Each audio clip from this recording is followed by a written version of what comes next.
ಸೂರ್ಯಕೋಟಿ ಸಮಪ್ರಭ ನಿರ್ವಿಘ್ನಂ ಕುರು ಮೇ ದೇವು ಸರ್ವ ಕಾರ್ಯೇಷು ಸರ್ವದಾ. ಅಂತಾರಾಷ್ಟ್ರೀಯ ಮಹಿಳಾ ದಿನಾಚರಣೆ ಹಾಗೂ ಮಾಸಿಕ ಸ್ಫೂರ್ತಿ ಮಾತು ಕಾರ್ಯಕ್ರಮ ಜ್ಞಾನಲಹರಿ ಮತ್ತು ಸ್ನೇಹದೀಪದ ಸಂಯೋಗದಲ್ಲಿ. ಅಂತಾರಾಷ್ಟ್ರೀಯ ಮಹಿಳಾ ದಿನಾಚರಣೆ 2025 empower every women, equality, progress and inclusion ಎಂಬ ಘೋಷವಾಕ್ಯದೊಂದಿಗೆ ಕಾರ್ಯಕ್ರಮದ ಮೊದಲ ಘಟ್ಟ ಪ್ರಾರ್ಥನೆ. ಕಾಯುವ ಕೈ ನಿನ್ನದಾಗಿರುವಾಗ ಕಾಡುವವರ ಚಿಂತೆ ಎನಗೇಕೆ, ಅಣು ಅಣುವಿನಲ್ಲಿ ನೀ ಇರುವಾಗ ಅಲ್ಪಮತಿಯರ ಚಿಂತೆ ಎನಗೇಕೆ ಎಂಬ ವಾಕ್ಯದೊಂದಿಗೆ ಪ್ರಾರ್ಥನಾ ಗೀತೆಯನ್ನು ನೆರವೇರಿಸಿಕೊಡ್ಬೇಕು ಅಂತ ಹೇಳಿ ಕುಮಾರಿ ಮಂಗಳಗೌರಿ ಕೆ ಸರಗಣನವರು ಇವರಲ್ಲಿ ಕೇಳ್ಕೊಳ್ತಾ ಇದ್ದೀನಿ. ಗುಡ್ ಮಾರ್ನಿಂಗ್ ಎಲ್ರಿಗೂ. ನನ್ನ ವಾಯ್ಸ್ ಕೇಳಿಸ್ತೀನಿ? ಎಸ್. ಓಂಕಾರನಾದ ಪ್ರಿಯ ಹೇ ಗಣಪ, ಸಾಕಾರ ವಂದನೆ ಹೇ ಗಣಪ. ಓಂಕಾರನಾದ ಪ್ರಿಯ ಹೇ ಗಣಪ, ದಿಮಿ ದಿಮಿ ದಿಮಿ ದಿಮಿ ನಾಟ್ಯ ಸ್ವರೂಪ, ನಿನಗಿದು ಅರ್ಪಣೆ ಭಕ್ತಿಯ ಧೂಪ. ಹೇ ಪ್ರಭು ನಿನಗಿದು ನಮ್ಮ ನಮಸ್ಕಾರ, ಹೇ ಪ್ರಭು ನಿನಗಿದು ನಮ್ಮ ನಮಸ್ಕಾರ.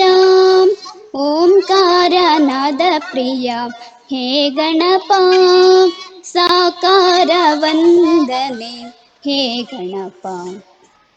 ನಗುಮುಗದಿಂದ ಜಗವನ್ನು ನೋಡುತ್ತಾ ಮಂದಾಸದಲ್ಲಿ ಕುಳಿತಿಹ ದೇವ, ಅಭಯ ಹಸ್ತವ ನೀಡಿ ಚೈತನ್ಯ ನೀಡುವ ಭವ್ಯ ಮೂರುತಿ ಹೇ ಗಣನಾಥ.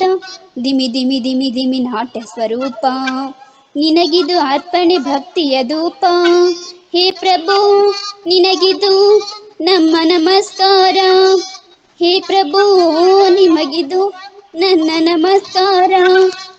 ಓಂಕಾರನಾದ ಪ್ರಿಯ ಹೇ ಗಣಪ, ಸಾಕಾರ ವಂದನೆ ಹೇ Ganapa.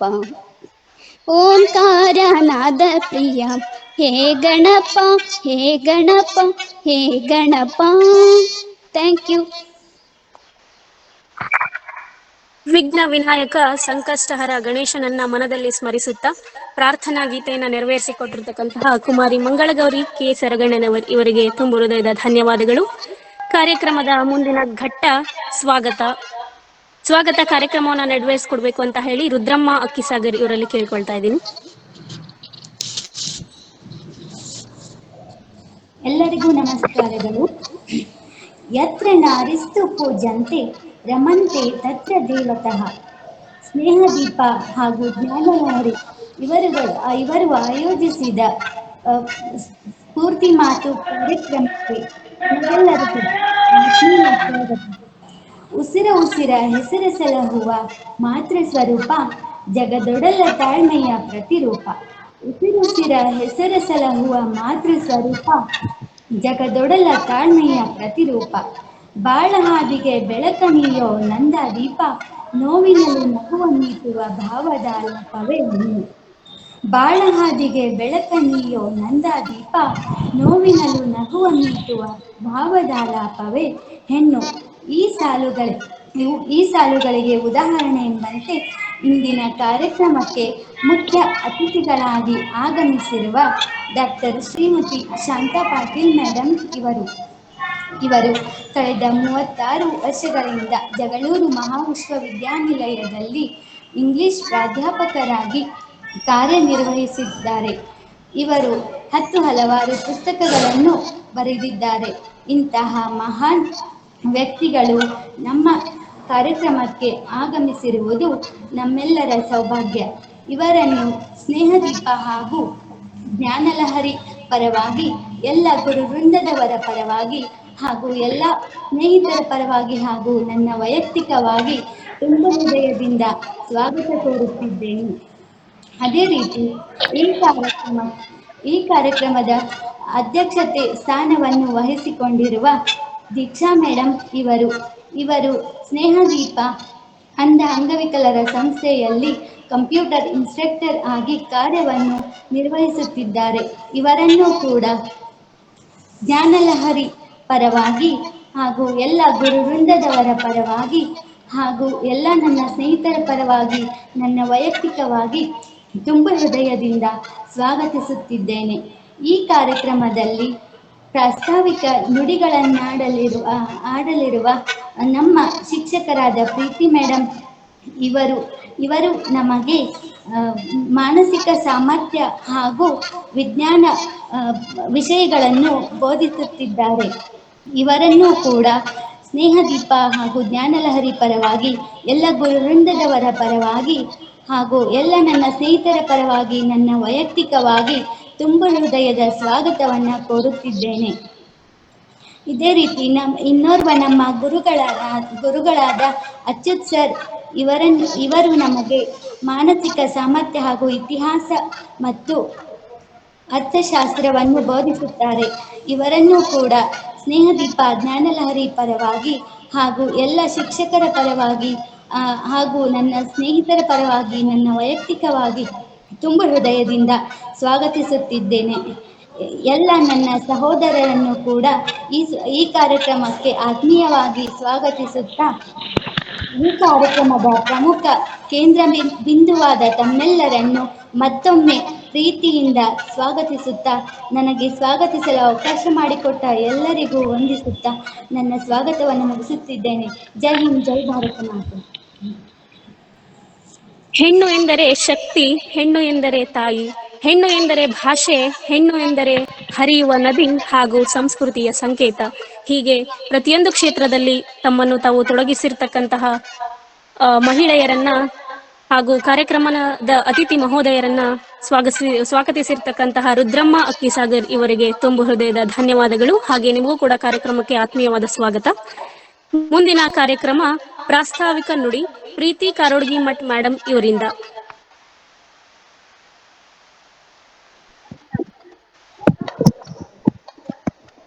Am I audible? Yes, ma'am. Yes, ma'am. Carry on.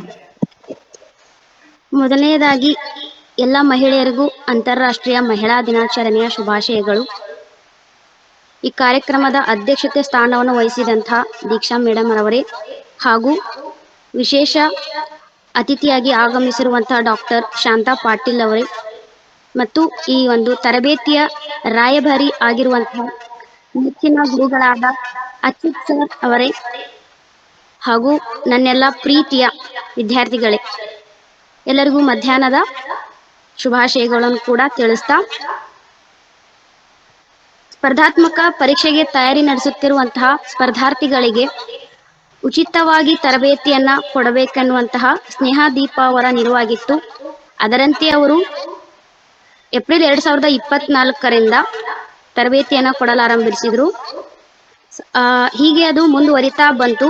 April 2024ರಿಂದ ಮತ್ತು ಕೊನೆಗೆ ಇದು ಎಲ್ಲ ಕಡೆ ಪ್ರಚಾರಗೊಂಡು ಮತ್ತಷ್ಟು ವಿದ್ಯಾರ್ಥಿಗಳು ಆಸಕ್ತಿಯನ್ನ ತೋರಿಸಿ ನಾವು ಕೂಡ ಈ ತರಬೇತಿಯನ್ನು ಪಡೆಯಲು ಇಚ್ಛಿಸ್ತೀವಿ ಅಂತ ಹೇಳಿ ಉತ್ಸುಕರಾಗಿದ್ರು.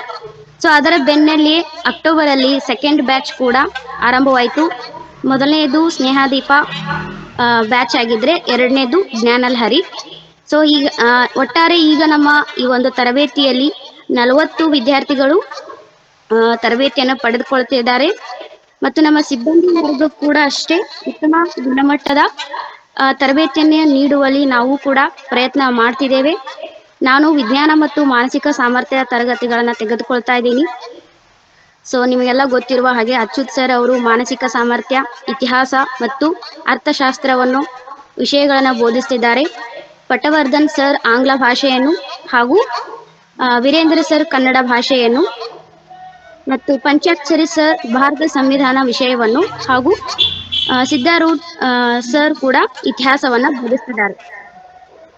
ಇಷ್ಟೆಲ್ಲ ತರಬೇತಿ ಕೊಡುವುದರ ಜೊತೆಗೆ ಪ್ರತಿ ತಿಂಗಳು ನಮ್ಮ ಸಂಸ್ಥೆಯ ಕಡೆಯಿಂದ ಸ್ಫೂರ್ತಿ ಮಾತು ಕಾರ್ಯಕ್ರಮವನ್ನು ನಾವು ಹಮ್ಮಿಕೊಳ್ತಾ ಇದ್ದೀವಿ.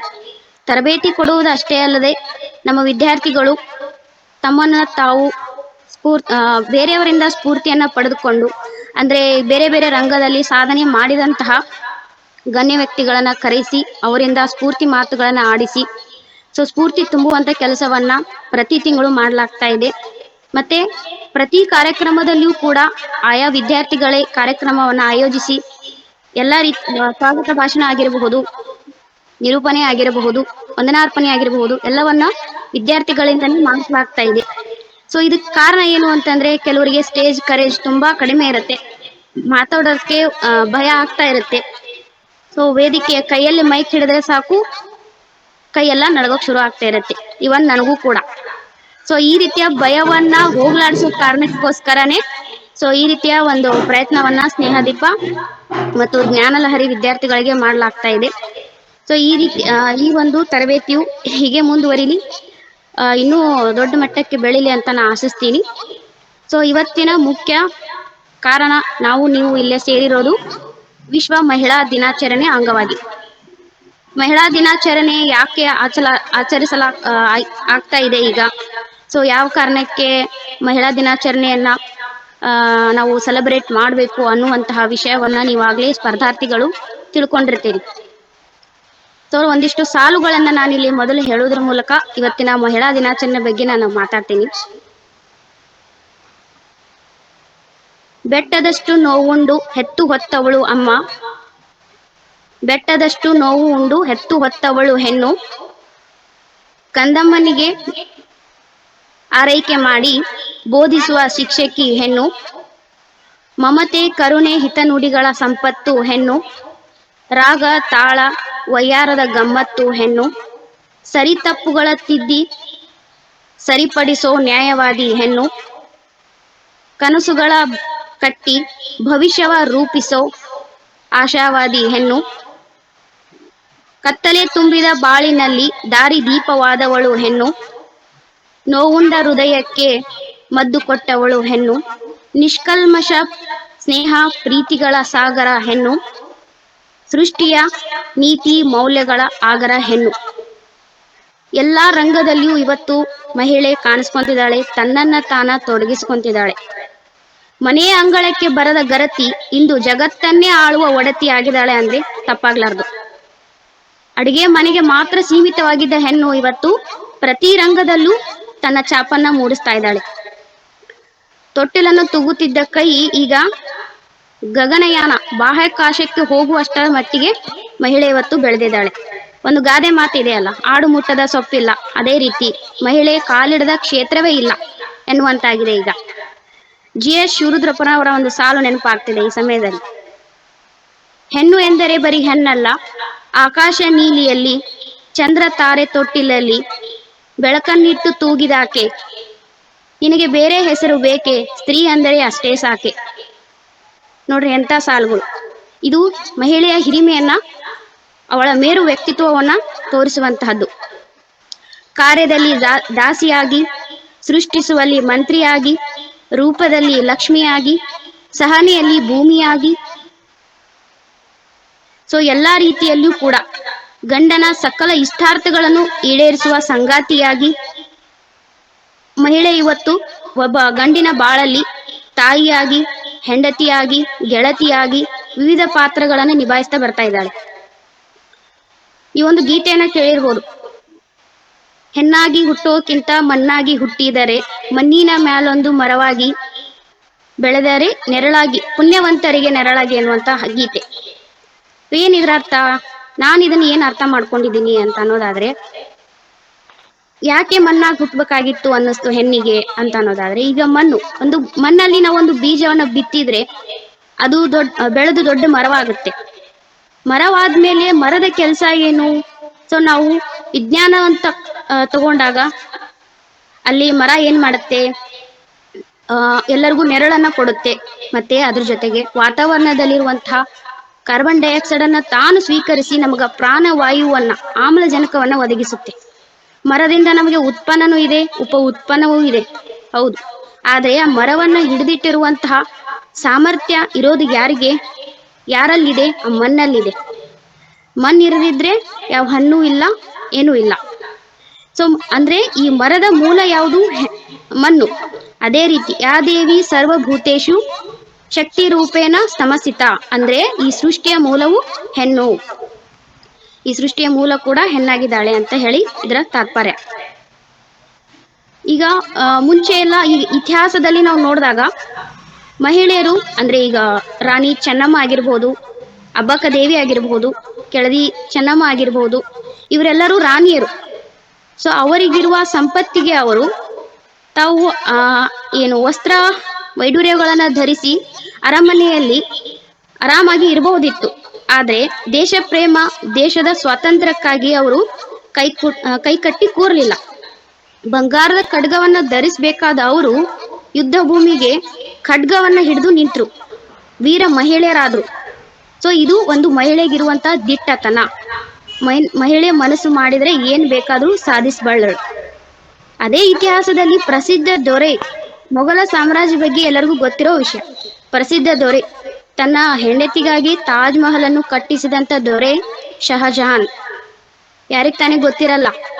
ಸೊ ಶಹಜಹಾನನ ಮಗಳು ಚಹರಾನ ಅಂತ ಹೇಳಿ, ಸೊ ಇವಳಿಗೆ ಜಹಾಂಗೀರ್ ಅವಳಿಗೆ ಆ ಹೆಸರನ್ನ ಇಟ್ಟಿರ್ತಾನೆ.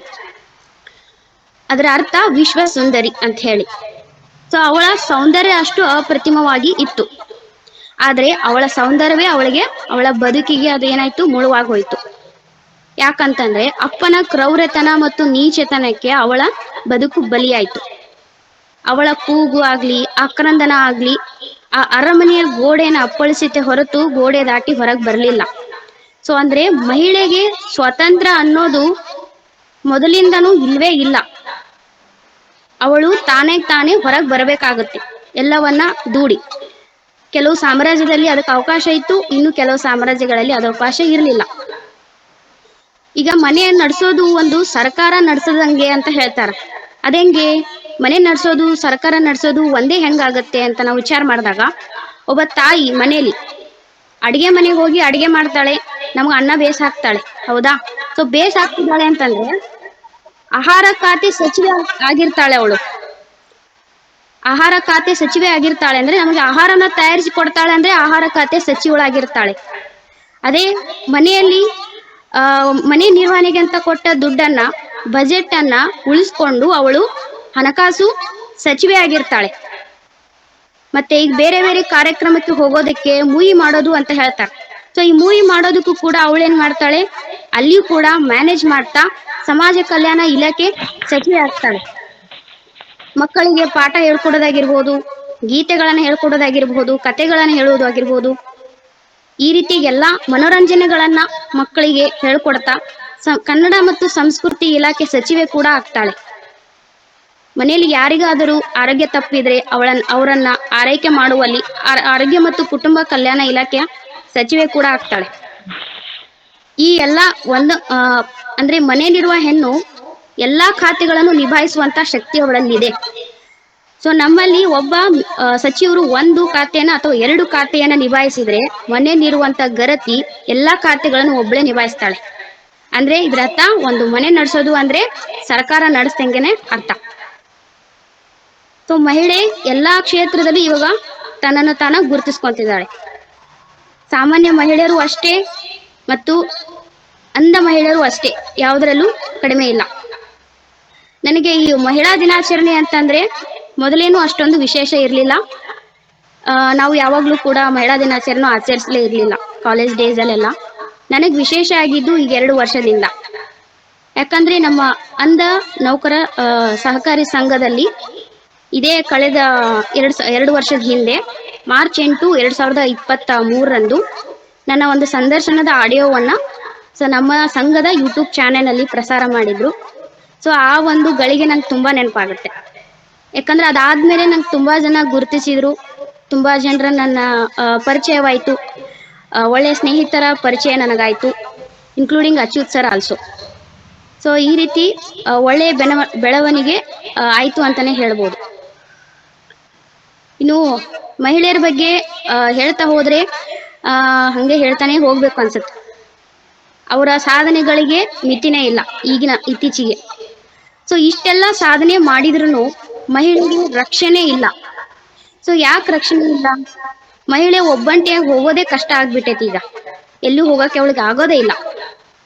ಸೊ ಮುಟ್ಟಿನ ರಕ್ತದಲ್ಲಿ ಮಿಂದೆದ್ದ ಭ್ರೂಣವೇ ಗಂಡಾಕಾರ ತಾಳಿದೊಡನೆ ನಾನಿನ್ನ ಕೈಗೊಂಬೆಯಾಗಬೇಕೆ ಅನ್ನುವಂತ ಮಾತು ಬರುತ್ತೆ. ಯಾಕೆ ಈ ಮಾತು ಬಿಡ್ತಾರೆ?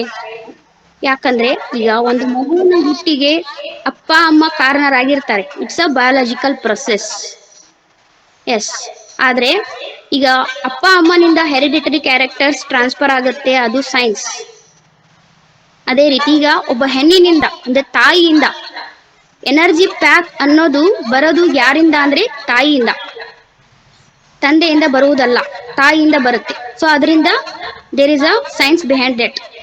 ಸೊ ಆಲ್ರೆಡಿ ಅದು ನಿಮ್ಗೆಲ್ಲ ಗೊತ್ತಿರುತ್ತೆ. ಸೊ ಅದನ್ನ ಇಲ್ಲಿ ಹೇಳಕ್ ಹೋದ್ರೆ ಮತ್ತೆ ಬಯಾಲಜಿ ಕ್ಲಾಸ್ ಆಗುತ್ತೆ, ಬೇಡ.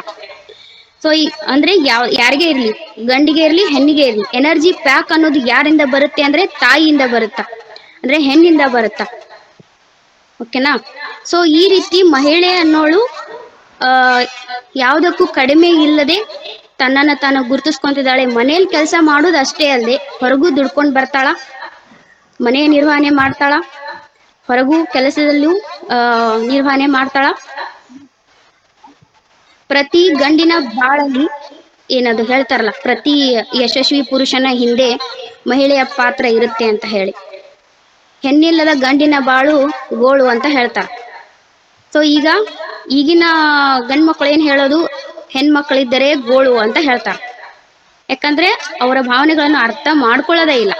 ಒಬ್ಬ ಮಹಿಳೆ ಎಷ್ಟು ಕಷ್ಟವನ್ನ ಅನುಭವಿಸ್ತಾಳೆ ಅನ್ನೋದು ಗಂಡು ಮಕ್ಕಳಿಗೆ ಗೊತ್ತಾಗಲ್ಲ.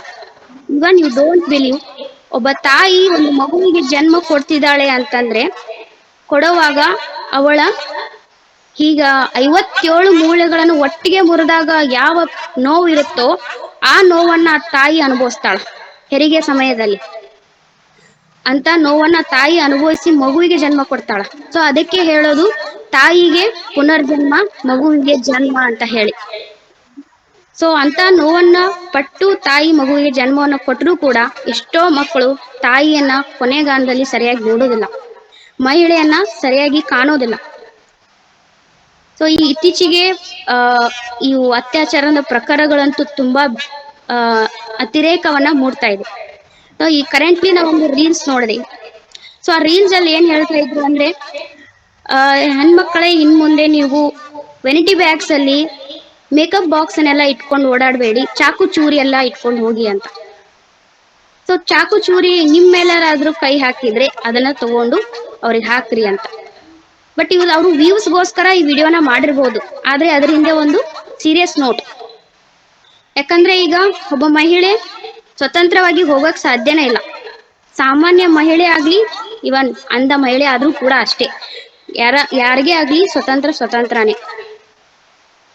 ಈಗ ಒಂದೆರಡು ದಿವಸದ ಹಿಂದೆನೆ ಇಲ್ಲೇ ಹಂಪಿಯ ಗಂಗಾವತಿ ಹತ್ರ ಇಸ್ರೇಲ್ ಯುವತಿಯ ಮೇಲೆ ಸೊ ಒಂದು ಪ್ರಕರಣ ದಾಖಲಾಗಿತ್ತು. ನಿಮ್ಗೆ ಗೊತ್ತಿಲ್ವೋ? ಅಲ್ಲಿ ಇಸ್ರೇಲ್ ದೇಶದಲ್ಲಿ ನಮ್ಮ ಭಾರತೀಯರನ್ನ ಪ್ಯಾಲೆಸ್ತೈನ್ ಅವ್ರ ಕೈಯಿಂದ ಇಸ್ರೇಲ್ ಅವರು ಕಾಪಾಡಿ ಭಾರತಕ್ಕೆ ಹಿಂದಿರುಗಿ ಕಳಿಸ್ತಾ ಇದ್ರೆ, ಸೊ ನಮ್ಮ ದೇಶದಲ್ಲಿ, ಅದು ನಮ್ಮ ಕರ್ನಾಟಕದಲ್ಲಿ ಇಸ್ರೇಲ್ ದೇಶದ ಯುವತಿ ಮೇಲೆ ಹಲ್ಲೆ ಆಗಿತ್ತು. ಸೊ ನಾವು ಎಷ್ಟರ ಮಟ್ಟಿಗೆ ನಮ್ಮ ದೇಶದಲ್ಲಿ ಹೆಣ್ಮಕ್ಳಿಗೆ ಸ್ವತಂತ್ರ ಸಿಗ್ತಾ ಇದೆ ಇವತ್ತು ಮಹಿಳೆಗೆ ಅನ್ನೋದು ಇದ್ರ ಮೇಲೆ ಗೊತ್ತಾಗುತ್ತೆ.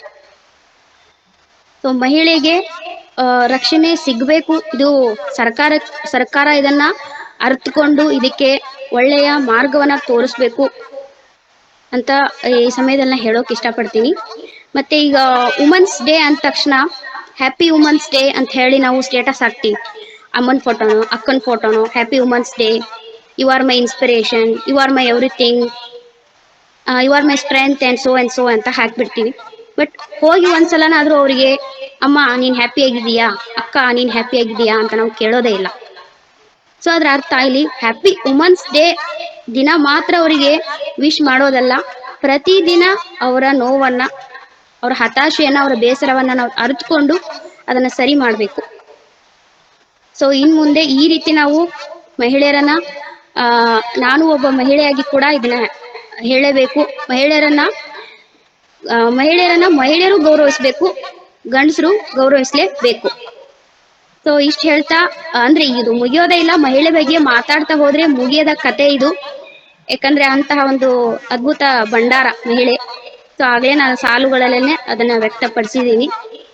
ಸೊ ಇಷ್ಟು ಹೇಳ್ತಾ ನನ್ನ ಈ ಒಂದು ಚಿಕ್ಕ ಭಾಷಣಕ್ಕೆ ನಾನು ವಿರಾಮ ನೀಡ್ತಾ ಇದೀನಿ.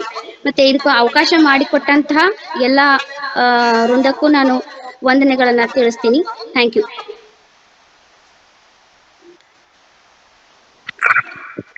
ಬಚ್ಚಿಟ್ಟ ಜ್ಞಾನ ಕೊಳೆಯುತ್ತದೆ, ಬಿಚ್ಚಿಟ್ಟ ಜ್ಞಾನ ಬೆಳೆಯುತ್ತದೆ. ಹೀಗೆ ಜ್ಞಾನಲಹರಿ ಮತ್ತು ಸ್ನೇಹದೀಪ ಎರಡೂ ನಡೆದು ಬಂದದ ಹಾದಿ ಹಾಗೂ ಅವರುಗಳು ನಮಗೆ ಉಣಬಡಿಸಿದ ಜ್ಞಾನ ಹಾಗೂ ಕಾರೇಶು ದಾಸಿ ಕರುಣೇಶು ಮಂತ್ರಿ ಭುಜೇಶು ಮಾತಾ ರೂಪೇಶು ಲಕ್ಷ್ಮಿ ಶಯನೇಶು ರಂಭ ಕ್ಷಮಯಾಧರಿತ್ರಿ. ಹೀಗೆ ಒಬ್ಬ ಗೃಹಿಣಿಯಿಂದ ಬಾಹ್ಯಾಕಾಶದ ಕ್ಷೇತ್ರದವರೆಗೂ ಮಹಿಳೆಯರು ಯಾವ ರೀತಿ ಬೆಳವಣಿಗೆಯನ್ನು ಹೊಂದಿದ್ದಾರೆ ಹಾಗೂ ಅವರ ಸ್ಥಾನಮಾನ ಏನು ಅನ್ನೋದರ ಬಗ್ಗೆ ಸವಿಸ್ತಾರವಾಗಿ ತಮ್ಮ ಪ್ರಾಸ್ತಾವಿಕ ನುಡಿಗಳ ಮೂಲಕ ತಿಳಿಸಿಕೊಟ್ಟಿರ್ತಕ್ಕಂತಹ ಪ್ರೀತಿ ಕಾರೋಡ್ಗಿ ಮಠ ಮೇಡಮ್ ಇವರಿಗೆ ಧನ್ಯವಾದಗಳು. ಕಾರ್ಯಕ್ರಮದ ಮುಂದಿನ ಘಟ್ಟ ಅತಿಥಿ ಪರಿಚಯ, ಸರಿಗಮ ಖ್ಯಾತಿ ಸಂಗೀತ ಇವರಿಂದ. ಹಲೋ, ಕೇಳಿಸ್ತಿದೆ, ಮಾತಾಡಿ.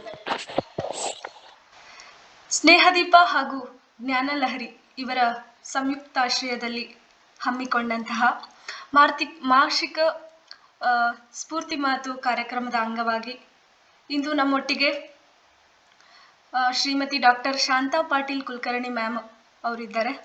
ಇವರ ಒಂದು ಪರಿಚಯವನ್ನು ಮಾಡಿಕೊಡೋದು ನನ್ನ ಅದೃಷ್ಟ ಅಂತ ಭಾವಿಸ್ತಾ, ಮ್ಯಾಮ್ ಬಗ್ಗೆ ಹೇಳೋದಾದರೆ ಕಳೆದ 36 ವರ್ಷಗಳಿಂದ ಅವರು ಜಿಗ್ಳೂರು ಮಹಾವಿದ್ಯಾನಿಲಯದಲ್ಲಿ ಇಂಗ್ಲಿಷ್ ಪ್ರಾಧ್ಯಾಪಕರಾಗಿ ತಮ್ಮ ಸೇವೆಯನ್ನು ಸಲ್ಲಿಸ್ತಿದ್ರು. ಮೊನ್ನೆ ಫೆಬ್ರವರಿ 28ರಂದು ತಮ್ಮ ಕಾರ್ಯದಿಂದ ನಿವೃತ್ತಿಯನ್ನು ಹೊಂದಿದ್ರು. ಅವರು ಕಳೆದಂಥ ಈ 36 ವರ್ಷಗಳ ಅವಧಿಯಲ್ಲಿ ಅವರು ಒಂದು ಮೈನರ್ ರಿಸರ್ಚನ್ನು ಮಾಡ್ತಾರೆ, ಪ್ರಾಜೆಕ್ಟು. ಸೊ ಅದು UGCಯಿಂದ ಮಾನ್ಯತೆಯನ್ನು ಪಡೆದಿತ್ತು. ಅದರಲ್ಲಿ ಅವರ ಮುಖ್ಯ ವಿಷಯ ಏನಂದರೆ communication skills of UG girls students of Dharwad district ಅನ್ನೋ ವಿಷಯದಲ್ಲಿ ಅವರು ಈ ಪ್ರಾಜೆಕ್ಟ್ನ ಮಾಡ್ತಾರೆ. ನಂತರ ಅನೇಕ ಒಂದು ಪುಸ್ತಕಗಳನ್ನ ಬರೀತಾರೆ, 10 ಪುಸ್ತಕಗಳನ್ನು ಬರೀತಾರೆ. ಅದೆಲ್ಲವೂ ಕೂಡ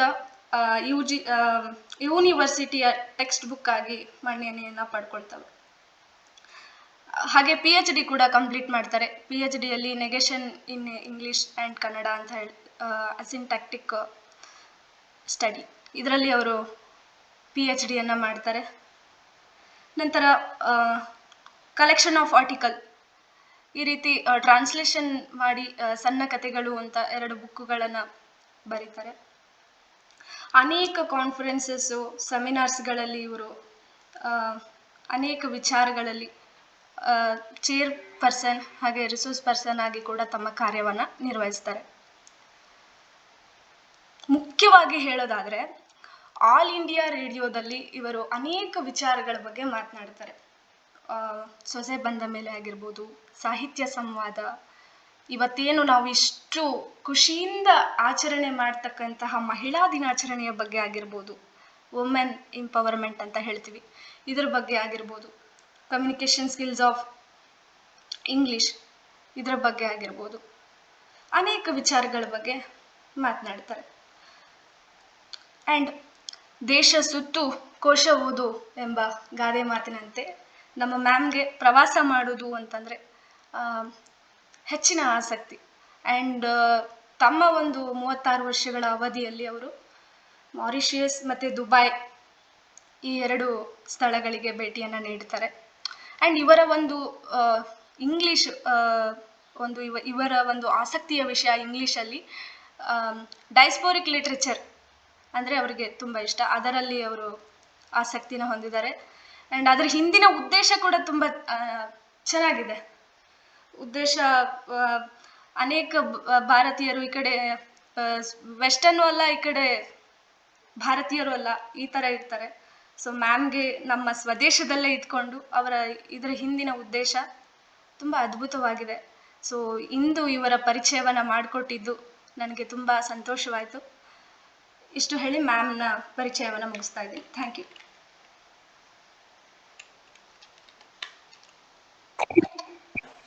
ಮೇಡಮ್ ಅವರ ಸಾಧನೆ ಮತ್ತು ಅವರು ನಡೆದು ಬಂದ ದಾರಿಯನ್ನು ಸವಿಸ್ತಾರವಾಗಿ ತಿಳಿಸಿರ್ತಕ್ಕಂತಹ ಸಂಗೀತ ಇವರಿಗೆ ಧನ್ಯವಾದಗಳು. ಮುಂದಿನ ಕಾರ್ಯಕ್ರಮ ಅತಿಥಿಗಳ ಭಾಷಣ. ಶ್ರೀಮತಿ ಡಾಕ್ಟರ್ ಶಾಂತಾ ಪಾಟೀಲ್ ಮೇಡಮ್, ನಿವೃತ್ತ ಆಂಗ್ಲ ಭಾಷಾ ಉಪನ್ಯಾಸಕಿಯರು, ಮಹಿಳಾ ಜಗಳೂರು ಕಾಲೇಜ್ ಧಾರವಾಡ ಇವರಿಂದ. ಎಲ್ಲರಿಗೂ ನಮಸ್ಕಾರ. ಅಂತಾರಾಷ್ಟ್ರೀಯ ಮಹಿಳಾ ದಿನಾಚರಣೆಯ ಅಂಗವಾಗಿ ಸ್ನೇಹದೀಪ ಮತ್ತು ಜ್ಞಾನ ಲಹರಿ ಎರಡೂ ಸ್ಥಳಗಳು ಜಂಟಿಯಾಗಿ ಈ ಒಂದು ಕಾರ್ಯಕ್ರಮವನ್ನು ಆಯೋಜಿಸಿದ್ದಾರೆ. ಸುಮಂಗಲ ಅವರು ಹೇಳಿದ ಹಾಗೆ ಇದು ಸ್ಫೂರ್ತಿ ಮಾತು ಅಂತ ಹೇಳಿ ಮಾಸಿಕ ಕಾರ್ಯಕ್ರಮ ಅಂತ ಹೇಳಿದ್ರು. ನಿಜವಾಗ್ಲೂ ನೀವೇ ನಮಗ್ ಸ್ಫೂರ್ತಿ. ನೀವೆಲ್ಲರೂ ಈ ತರ ಡಿಸಬಿಲಿಟಿ ಇದ್ರೂ ಇಷ್ಟು ಚೆನ್ನಾಗಿ ಮಾತಾಡ್ತಾ ಇದ್ದೀರಾ. ನಾನು ನಿಜವಾಗ್ಲೂ ಮಂತ್ರ ಮುಗ್ಧ ಆಗ್ತಾ ಇದ್ದೇನೆ ನಿಮ್ ಮಾತುಗಳನ್ನ ಕೇಳ್ತಾ. ಎಷ್ಟು ಚೆನ್ನಾಗಿ ಮಾತಾಡ್ತಾ ಇದ್ದೀರಾ ಅಂತಂದ್ರೆ ಒಂದ್ ಕಡೆನೂ ಎಲ್ಲೂ ತೊದಲ್ತಾ ಇಲ್ಲ, ಶಬ್ದಗಳು ಸ್ಪಷ್ಟವಾಗಿ ಬರ್ತಾ ಇದ್ದಾವೆ. ನನ್ಗೊಂದು ಆಶ್ಚರ್ಯ, ಏನು ಹೇಗೆ ಇಷ್ಟು ಪ್ರೊಫಿಷಿಯನ್ಸಿಯನ್ನ ನೀವು ಗಳಿಸ್ಕೊಂಡಿರಿ ಅನ್ನೋದನ್ನ ನಿಮ್ಮನ್ನ ಬೆಟ್ಟಾಗೇನೆ ನಿಮ್ ಜೊತೆ ಮಾತಾಡ್ಬೇಕು ಅನ್ನೋ ಉದ್ದೇಶ ನಂದು. ನೀವೆಲ್ಲರೂ ಎಲ್ಲಿ ಸೇರ್ತೀರಿ ಒಂದು ದಿವಸ ನನಗೆ ಹೇಳ್ರಿ, ನಾನು ದಯವಿಟ್ಟು ನಿಮ್ಮೆಲ್ಲರಿಗೂ ಬಂದು ಬೆಟ್ಟಾಗ್ತೀನಿ. ಬೆಟ್ಟಾಗ್ಬಹುದಾ ಅಚ್ಯುತ್ ಸರ್? ಬೆಟ್ಟಿ ಆಗ್ಬೋದು.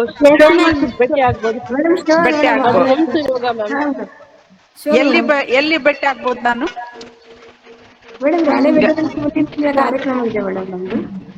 ಹಾ, ಎಸ್. ರಾಣೆಬೆನ್ನೂರಿನಲ್ಲಿ ಯಾವತ್ತಿದೆ ಹೇಳಿ, ನಾ ಬರ್ತೇನೆ. ಮೇ 10 ಇದೆ ಮೇಡಮ್. ಮೇ 10. ಆಯ್ತು ಆಯ್ತು, ನನಗೊಂದು ಸ್ವಲ್ಪ ಅದ್ರ ಮೆಸೇಜ್ ಹಾಕ್ರಿ. ಇಷ್ಟು ಕ್ಯೂರಿಯಾಸಿಟಿ ಆಗ್ತಿದೆ ನನಗೆ, ಇಷ್ಟು ಕ್ಯೂರಿಯಾಸಿಟಿ ಆಗ್ತಿದೆ ಅಂತಂದ್ರೆ ನಿಮ್ಮೆಲ್ಲರನ್ನೂ ಒಂದ್ಸರಿ ನೋಡ್ಬೇಕು, ಅಪ್ಕೋಬೇಕು, ನಿಮ್ ಮಾತು ಕೇಳ್ಬೇಕು ಅನ್ಸಾಗತ್ತೆ. ಯಾಕಂದ್ರೆ ಹೇಳಿ ಹೇಳಿ ಹೇಳಿ. ಇಲ್ಲ ಮೇಡಮ್, ನಿಜವಾಗ್ಲೂ ಖುಷಿ ಆಗ್ತಾ ಇದೆ ನಿಮ್ ಒಂದು ಆಸಕ್ತಿ ನೋಡಿ. ಮೇಡಮ್ ನೀವು ಖಂಡಿತ ಬರ್ಬೋದು ಮೇಡಮ್. ಮೇ 10ನೇ ತಾರೀಕು ನಾವು ಮುಕ್ತವಾದ ಒಂದು ಆಹ್ವಾನವನ್ನ ಕೊಡ್ತಾ ಇದ್ವಿ ನಮ್ಮ ಗುರುಗಳ ಮೂಲಕ. ಅಚ್ಯುತ್ ಸರ್ ಮೇಡಮ್ ಎಲ್ರಿಗೂ ಭೇಟಿ ಆಗ್ಬೇಕಂತಿದ್ದಾರೆ. ಸೊ ಒಂದು ಆಹ್ವಾನ ಸರ್ ನಮ್ಮೆಲ್ಲರ ಕಡೆಯಿಂದ. ಶೋರ್ ನಾ ಬರ್ತೇನೆ. ನಂಗೆ ಅದ್ರದ್ದು ಪ್ಲೇಸು ಅದು ವೆನ್ಯೂ ಎಲ್ಲ ಹಾಕ್ರಿ, ನಾನು ನಿಮ್ ಬೆಟ್ಟಿಗೆ ಬರ್ತೇನೆ.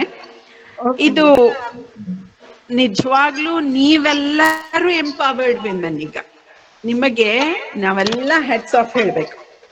ಯಾಕಂದ್ರೆ ನಮಗೆ ದೇವ್ರು ಎಲ್ಲಾ ಅವಯವಗಳನ್ನ ಚೆನ್ನಾಗ್ ಕೊಟ್ಟಿದ್ದಾನೆ, ಕಣ್ಣು ಎಲ್ಲ ಪಂಚೇಂದ್ರಿಯಗಳನ್ನ ಚೆನ್ನಾಗ್ ಕೊಟ್ಟಿದ್ದಾನೆ. ಆದ್ರೂ ನೋಡ್ತಿರಲ್ಲ, ಪ್ರತಿ ಗಳಿಗೆ ಪೇಪರ್ನಲ್ಲಿ ಬರೀ ಬ್ಯಾಡ್ ನ್ಯೂಸ್. ಅವ್ರಿಗೆ ಓದಕ್ ಆಗ್ಲಿಲ್ಲ, ಏನೋ ಒಂದ್ ತೊಂದ್ರೆ, ಅದು ಯಾರಿಗಿಲ್ಲ ಹೇಳಿ ತೊಂದ್ರೆ ಅಲ್ವಾ? ಎಲ್ಲಾ ತೊಂದರೆಗಳ ಮಧ್ಯಾಹ್ನೂ ನೀವೆಲ್ಲ ಇಷ್ಟು ಚೆನ್ನಾಗಿ ನಿಮ್ಮ ಲೈಫನ್ನ ಸೆಟ್ಲ್ ಮಾಡ್ಕೊಳ್ತಾ ಇದ್ದೀರಾ. ನೀವೇ ನಮ್ಗೆಲ್ಲ ಸ್ಫೂರ್ತಿ. ಈ ಕಾರ್ಯಕ್ರಮದ ಅಧ್ಯಕ್ಷತೆಯನ್ನು ವಹಿಸಿದಂತ ದೀಕ್ಷಾ ಮೇಡಮ್ ಅವ್ರಿಗೂ ನಾನು ನಮಸ್ಕಾರವನ್ನ ತಿಳಿಸ್ತಾ, ಪ್ರಾಸ್ತಾವಿಕವಾಗಿ ಪ್ರೀತಿ ಕರೋಡ್ಗಿ ಮಠ್ ಅವರು ತುಂಬಾ ಚೆನ್ನಾಗಿ ಮಾತಾಡಿದ್ರು. ಈಗ ಎಲ್ಲಾ ಹಂತದಲ್ಲೂ ಎಲ್ಲಾ ಪೊಸಿಷನ್ ನಲ್ಲೂ ಮಹಿಳೆ ಮುಂದೆ ಇದ್ದಾಳೆ. ಯಾವುದರಲ್ಲೂ ಮಹಿಳೆ ಕಡಿಮೆ ಇಲ್ಲ. ಆದ್ರೂ ಪ್ರತಿನಿತ್ಯ ಅವಳ ಮೇಲೆ ಅತ್ಯಾಚಾರ, ದೌರ್ಜನ್ಯ, ಹಲವಾರು ಸಣ್ಣ ಪುಟ್ಟ ಹಿಡ್ಕೊಂಡು ದೊಡ್ಡದರ ಮಟ್ಟಿಗೆ ತೊಂದರೆಗಳನ್ನ ಅವಳು ಅನುಭವಿಸ್ತಾ ಇದ್ದಾಳೆ. ಇಷ್ಟೆಲ್ಲಾ ತೊಂದರೆಗಳ ಮಧ್ಯನೂ ನಮ್ಮಲ್ಲಿ ಹೆಣ್ಮಕ್ಳಲ್ಲಿ ಆತ್ಮವಿಶ್ವಾಸ ಕಮ್ಮಿ ಆಗಿಲ್ಲ. ಏನಾದ್ರು ಅಚೀವ್ ಮಾಡಲೇಬೇಕು ಅನ್ನುವ ಹುಮ್ಮಸ್ಸು ನಮ್ಮಲ್ಲಿದೆ. ನಾನು ಒಬ್ಬ ಶಿಕ್ಷಕಿಯಾಗಿ, ಅದು ಒಂದು ಡಿಗ್ರಿ ಕಾಲೇಜ್ನಲ್ಲಿ ಟೀಚರ್ ಆಗಿ ನಾನು ಏನ್ ನೋಡಿದ್ದೇನೆ ಅಂದ್ರೆ, ಬಹಳ ಜನ ಸ್ಟೂಡೆಂಟ್ಸು ಎಲ್ಲ ಚೆನ್ನಾಗಿರ್ತವೆ, ನೋಡಕ್ ಚೆನ್ನಾಗಿರ್ತಾರೆ, ಎಕನಾಮಿಕಲಿ ಚೆನ್ನಾಗಿರ್ತಾರೆ, ಫ್ಯಾಮಿಲಿ ಚೆನ್ನಾಗಿರುತ್ತೆ, ಬಟ್ ಅವ್ರಿಗೆ ಓದೋದ್ರಲ್ಲಿ ಇಂಟ್ರೆಸ್ಟ್ ಇರಲ್ಲ. ಗೊತ್ತಿಲ್ಲ ಅವ್ರಿಗೆ. ನೀವು ಮುಂದೆ ಭವಿಷ್ಯದಲ್ಲಿ ಏನಾಗ್ಬೇಕಂತೀರಿ, they don't have any idea about that. ಇನ್ನೂ ಡಿಸೈಡ್ ಮಾಡಿಲ್ರಿ. This is high time, you are all degree students. This is high time for you to decide what you are going to do in your career. ಈಗಲೂ ಸಹ ನಾವು ಏನ್ ಮಾಡ್ತೀವಿ, first year, second year, third year ಸ್ಟೂಡೆಂಟ್ಸ್ಗೆ ಈ competitive exam ಬಗ್ಗೆ ಅವ್ರಿಗೆ awareness ಕೊಡಿಸ್ತೀವಿ, coaching ಕೊಡಿಸ್ತೀವಿ. ಅವರಲ್ಲಿ ಎಷ್ಟು ಆ ಒಂದು ಜೀವನದೊಳಗೆ ನಿರುತ್ಸಾಹ ಅಂದ್ರೆ, ಒಂದು ವಾರದ ಟ್ರೈನಿಂಗ್ ಐತೆ ಅಂತ ತಿಳ್ಕೊರಿ. ಫಸ್ಟ್ ಡೇ 35 ಗರ್ಲ್ಸ್ ಇದ್ರೆ, ಫೋರ್ತ್ ಡೇ 25 ಆಗಿರ್ತಾರೆ, ಸೆವೆಂತ್ ಡೇ 15ಕ್ಕೆ ಬಂದಿರ್ತೈತಿ, ಲಾಸ್ಟ್ ಡೇ ಒಂದು 5 ಜನನೂ ಇರಂಗಿಲ್ಲ. ಯಾಕೆ ಈ ತರದ ನಿರುತ್ಸಾಹ ಜೀವನದಲ್ಲಿ? ಬಹುಶಃ ಅವ್ರಿಗೆ ಎಲ್ಲಾ ಅವಕಾಶಗಳು ಸಿಕ್ಬಿಟ್ಟಿರ್ತವೆ. ಅಂದ್ರೆ ಎಲ್ಲ ಏನ್ ಬೇಕು ಅವ್ರು ಕೇಳೋಕ್ಕಿಂತ ಮುಂಚೆ ತಂದೆ ತಾಯಿ ಎಲ್ಲ ಕೊಟ್ಬಿಟ್ಟಿರ್ತಾರೆ. ದೇವರು ಫಸ್ಟ್ ಎಲ್ಲ ಅವಯವಗಳನ್ನ ಚೆನ್ನಾಗಿ ಕೊಟ್ಬಿಟ್ಟಿರ್ತಾನೆ, ಯಾವುದೂ ಕೊರತೆ ಇಲ್ಲ ಅವ್ರಿಗೆ. ಹೀಗಾಗಿ ಅವ್ರ ಜೀವನದಾಗ ಏನು ಮಾಡ್ಬೇಕಂತ ಅನ್ಸುದೇ ಇಲ್ಲೇನೋ ಅನಿಸ್ತದೆ. ನೀವೆಲ್ಲ ಹಂಗ್ ನೋಡಿದ್ರೆ you are all blessed people. ದೇವ್ರು ನಿಮ್ಮನ್ನ ಎಕ್ಸ್ಟ್ರಾ ಕ್ಯಾಲಿಬರ್ ಕೊಟ್ಟು, ಎಕ್ಸ್ಟ್ರಾ ಏನು ನಾಲೆಜ್ ಅನ್ನ ಬೆಳೆಸುವಂತ ಕ್ಯೂರಿಯಾಸಿಟಿಯನ್ನು ಕೊಟ್ಟು ಕಳಿಸಿದ್ದಾನೆ. ನೀವೆಲ್ಲ ನಿಜವಾಗ್ಲೂ ಎಂಪವರ್ಡ್ ವಿಮೆನ್. ನೀವೇ ನಮ್ಗೆ ಸ್ಫೂರ್ತಿ. ಹೀಗಾಗಿ ನಾನು ಮೊದಲು ನಿಮ್ಗೆಲ್ಲರಿಗೂ ಹ್ಯಾಟ್ಸ್ ಆಫ್ ಹೇಳ್ತಾ, ನಿಮ್ಮೆಲ್ಲರಿಗೂ ಇಂಟರ್ನ್ಯಾಷನಲ್ ವಿಮೆನ್ಸ್ ಡೇದ ಶುಭಾಶಯಗಳನ್ನ ಹೇಳ್ತೇನೆ. ಆಗ್ಲೇ ಪ್ರೀತಿ ಮೇಡಮ್ ಹೇಳುವ ಹಾಗೆ 2 ಬ್ಯಾಚ್ ನಲ್ಲಿ ಕಾಂಪಿಟೇಟಿವ್ ನಡೆದಿದೆ ಅಂತ ಹೇಳಿದ್ರು. ಎಲ್ಲ ವಿಷಯಗಳ ಬಗ್ಗೆ ನಿಮ್ಗೆ ನಾಲೆಜ್ ಅನ್ನ ಕೊಡ್ತಾ ಇದ್ದಾರೆ. 40 ಸ್ಟೂಡೆಂಟ್ಸ್ ಈಗಾಗಲೇ ಟ್ರೈನಿಂಗ್ ತಗೊಳಕತ್ತಾರ ಅಂತೂ ಸಹ ಹೇಳಿ. ಇಷ್ಟು ಖುಷಿ ಆಯ್ತು ನನಗೆ. 40 ಗರ್ಲ್ಸ್, ಬಹುಶಃ ಗರ್ಲ್ಸೇ ಅಷ್ಟೇನಾ ಅವರು? 40 ಜನ ಹುಡುಗಿಯರ? Madam both Both madam, both. Boys and Both. Yes. ಒಳ್ಳೇದು. 40 ಜನ ನೀವು ಟ್ರೈನಿಂಗ್ ತಗೊಂಡು ಒಳ್ಳೆ ಸ್ಟಡಿಯನ್ನ ಮಾಡಿ ನೀವು ಒಂದು ಆಫೀಸರ್ಸ್ ಆದ್ರಿ ಅಂದ್ರೆ ನಿಜವಾಗ್ಲೂ ನಮ್ಮ ಸಮಾಜ ಸ್ವಲ್ಪ ಆದ್ರೂ ಬದಲಾವಣೆಯನ್ನ ಹೊಂದಲಿಕ್ಕೆ ಸಾಧ್ಯ. ಯಾಕಂದ್ರೆ ನೀವೇ ಒಂದು ಮಾದರಿ ಅವರಿಗೆ, ನಮ್ಮಂತವ್ರಿಗೆ ನೀವೇ ಒಂದು ರೋಲ್ ಮಾಡೆಲ್ ನಮಗೆ. ಈಗ ನಿಮ್ಗೆ ಕೋಚಿಂಗ್ ಕೊಡ್ತಾ ಇದ್ದಾರಲ್ಲ ಅಚ್ಯುತ್ ಸರ್ ಮತ್ತೆ ಪ್ರೀತಿ ಮೇಡಮ್, ಇವರೆಲ್ಲ ನಿಮ್ಗೆ ಹೇಳಿರಬಹುದು, ಈ ಕಾಂಪಿಟೇಟಿವ್ ಎಕ್ಸಾಮ್ಸ್ ಏನು ಕಂಡಕ್ಟ್ ಮಾಡುತ್ತಲ್ಲ ಗೌರ್ಮೆಂಟು, ಸ್ಟೇಟ್ ಲೆವೆಲ್ನಲ್ಲಿ KPSC, ಸೆಂಟ್ರಲ್ನಲ್ಲಿ UPSC ಮಾಡ್ತಾರೆ, ಹಲವಾರು SSC ಅಂತೂ ಸಹ ಮಾಡ್ತಾ ಇದ್ದಾರೆ, ಸ್ಟಾಫ್ ಸೆಲೆಕ್ಷನ್ ಕಮಿಷನ್ ಅವರು ಹಲವಾರು ಟೈಪ್ ಆಫ್ ಎಕ್ಸಾಮ್ಸ್ ಅನ್ನ ಇಲ್ಲಿ ಮಾಡ್ತಾರೆ. ಬ್ಯಾಂಕಿಂಗ್ ಸೆಕ್ಟರ್ ಇರ್ಬೋದು, LIC ಇರಬಹುದು, ವೆರೈಟಿ ಆಫ್ ಏನು ಜಾಬ್ಸ್ಗೆ ಇಲ್ಲಿ ಕಾಂಪಿಟೇಟಿವ್ ಎಕ್ಸಾಮ್ಸ್ ನಡೀತದೆ. ಎಲ್ಲದಕ್ಕಿಂತ ಮುಖ್ಯ ಇಲ್ಲಿ ಪೊಲಿಟಿಕಲ್ ಸೈನ್ಸ್ ತಗೊಂಡವರು ಬಹಳ ಬೇಗ ಸಕ್ಸಸ್ಫುಲ್ ಆಗ್ತಾರೆ ಅಂತ ಬಹಳ ಜನ ಹೇಳೋದು ಕೇಳಿನಿ ನಾನು. ಯಾಕಂದ್ರೆ ಜನರಲ್ ನಾಲೆಜ್ ಪೇಪರ್ ಏನಿರ್ತದಲ್ಲ ಕಂಪಲ್ಸರಿ ಇರ್ತದೆ. ಒಂದು ಲ್ಯಾಂಗ್ವೇಜ್ ಅದ್ದು, ಒಂದು ಜನರಲ್ ನಾಲೆಜು, ಒಂದು ಸಬ್ಜೆಕ್ಟ್ ರಿಲೇಟೆಡ್. ನೀವು ಯಾವ ಸಬ್ಜೆಕ್ಟ್ ಅನ್ನ ಚೂಸ್ ಮಾಡ್ಕೋತೀರಿ ಆ ಸಬ್ಜೆಕ್ಟ್ ಬಗ್ಗೆ ನಿಮಗೆ ಒಂದು ಪೇಪರ್ ಇರ್ತದೆ. ಈ IAS ಎಕ್ಸಾಮ್ ಕೇಳಿರಬಹುದು ನೀವು.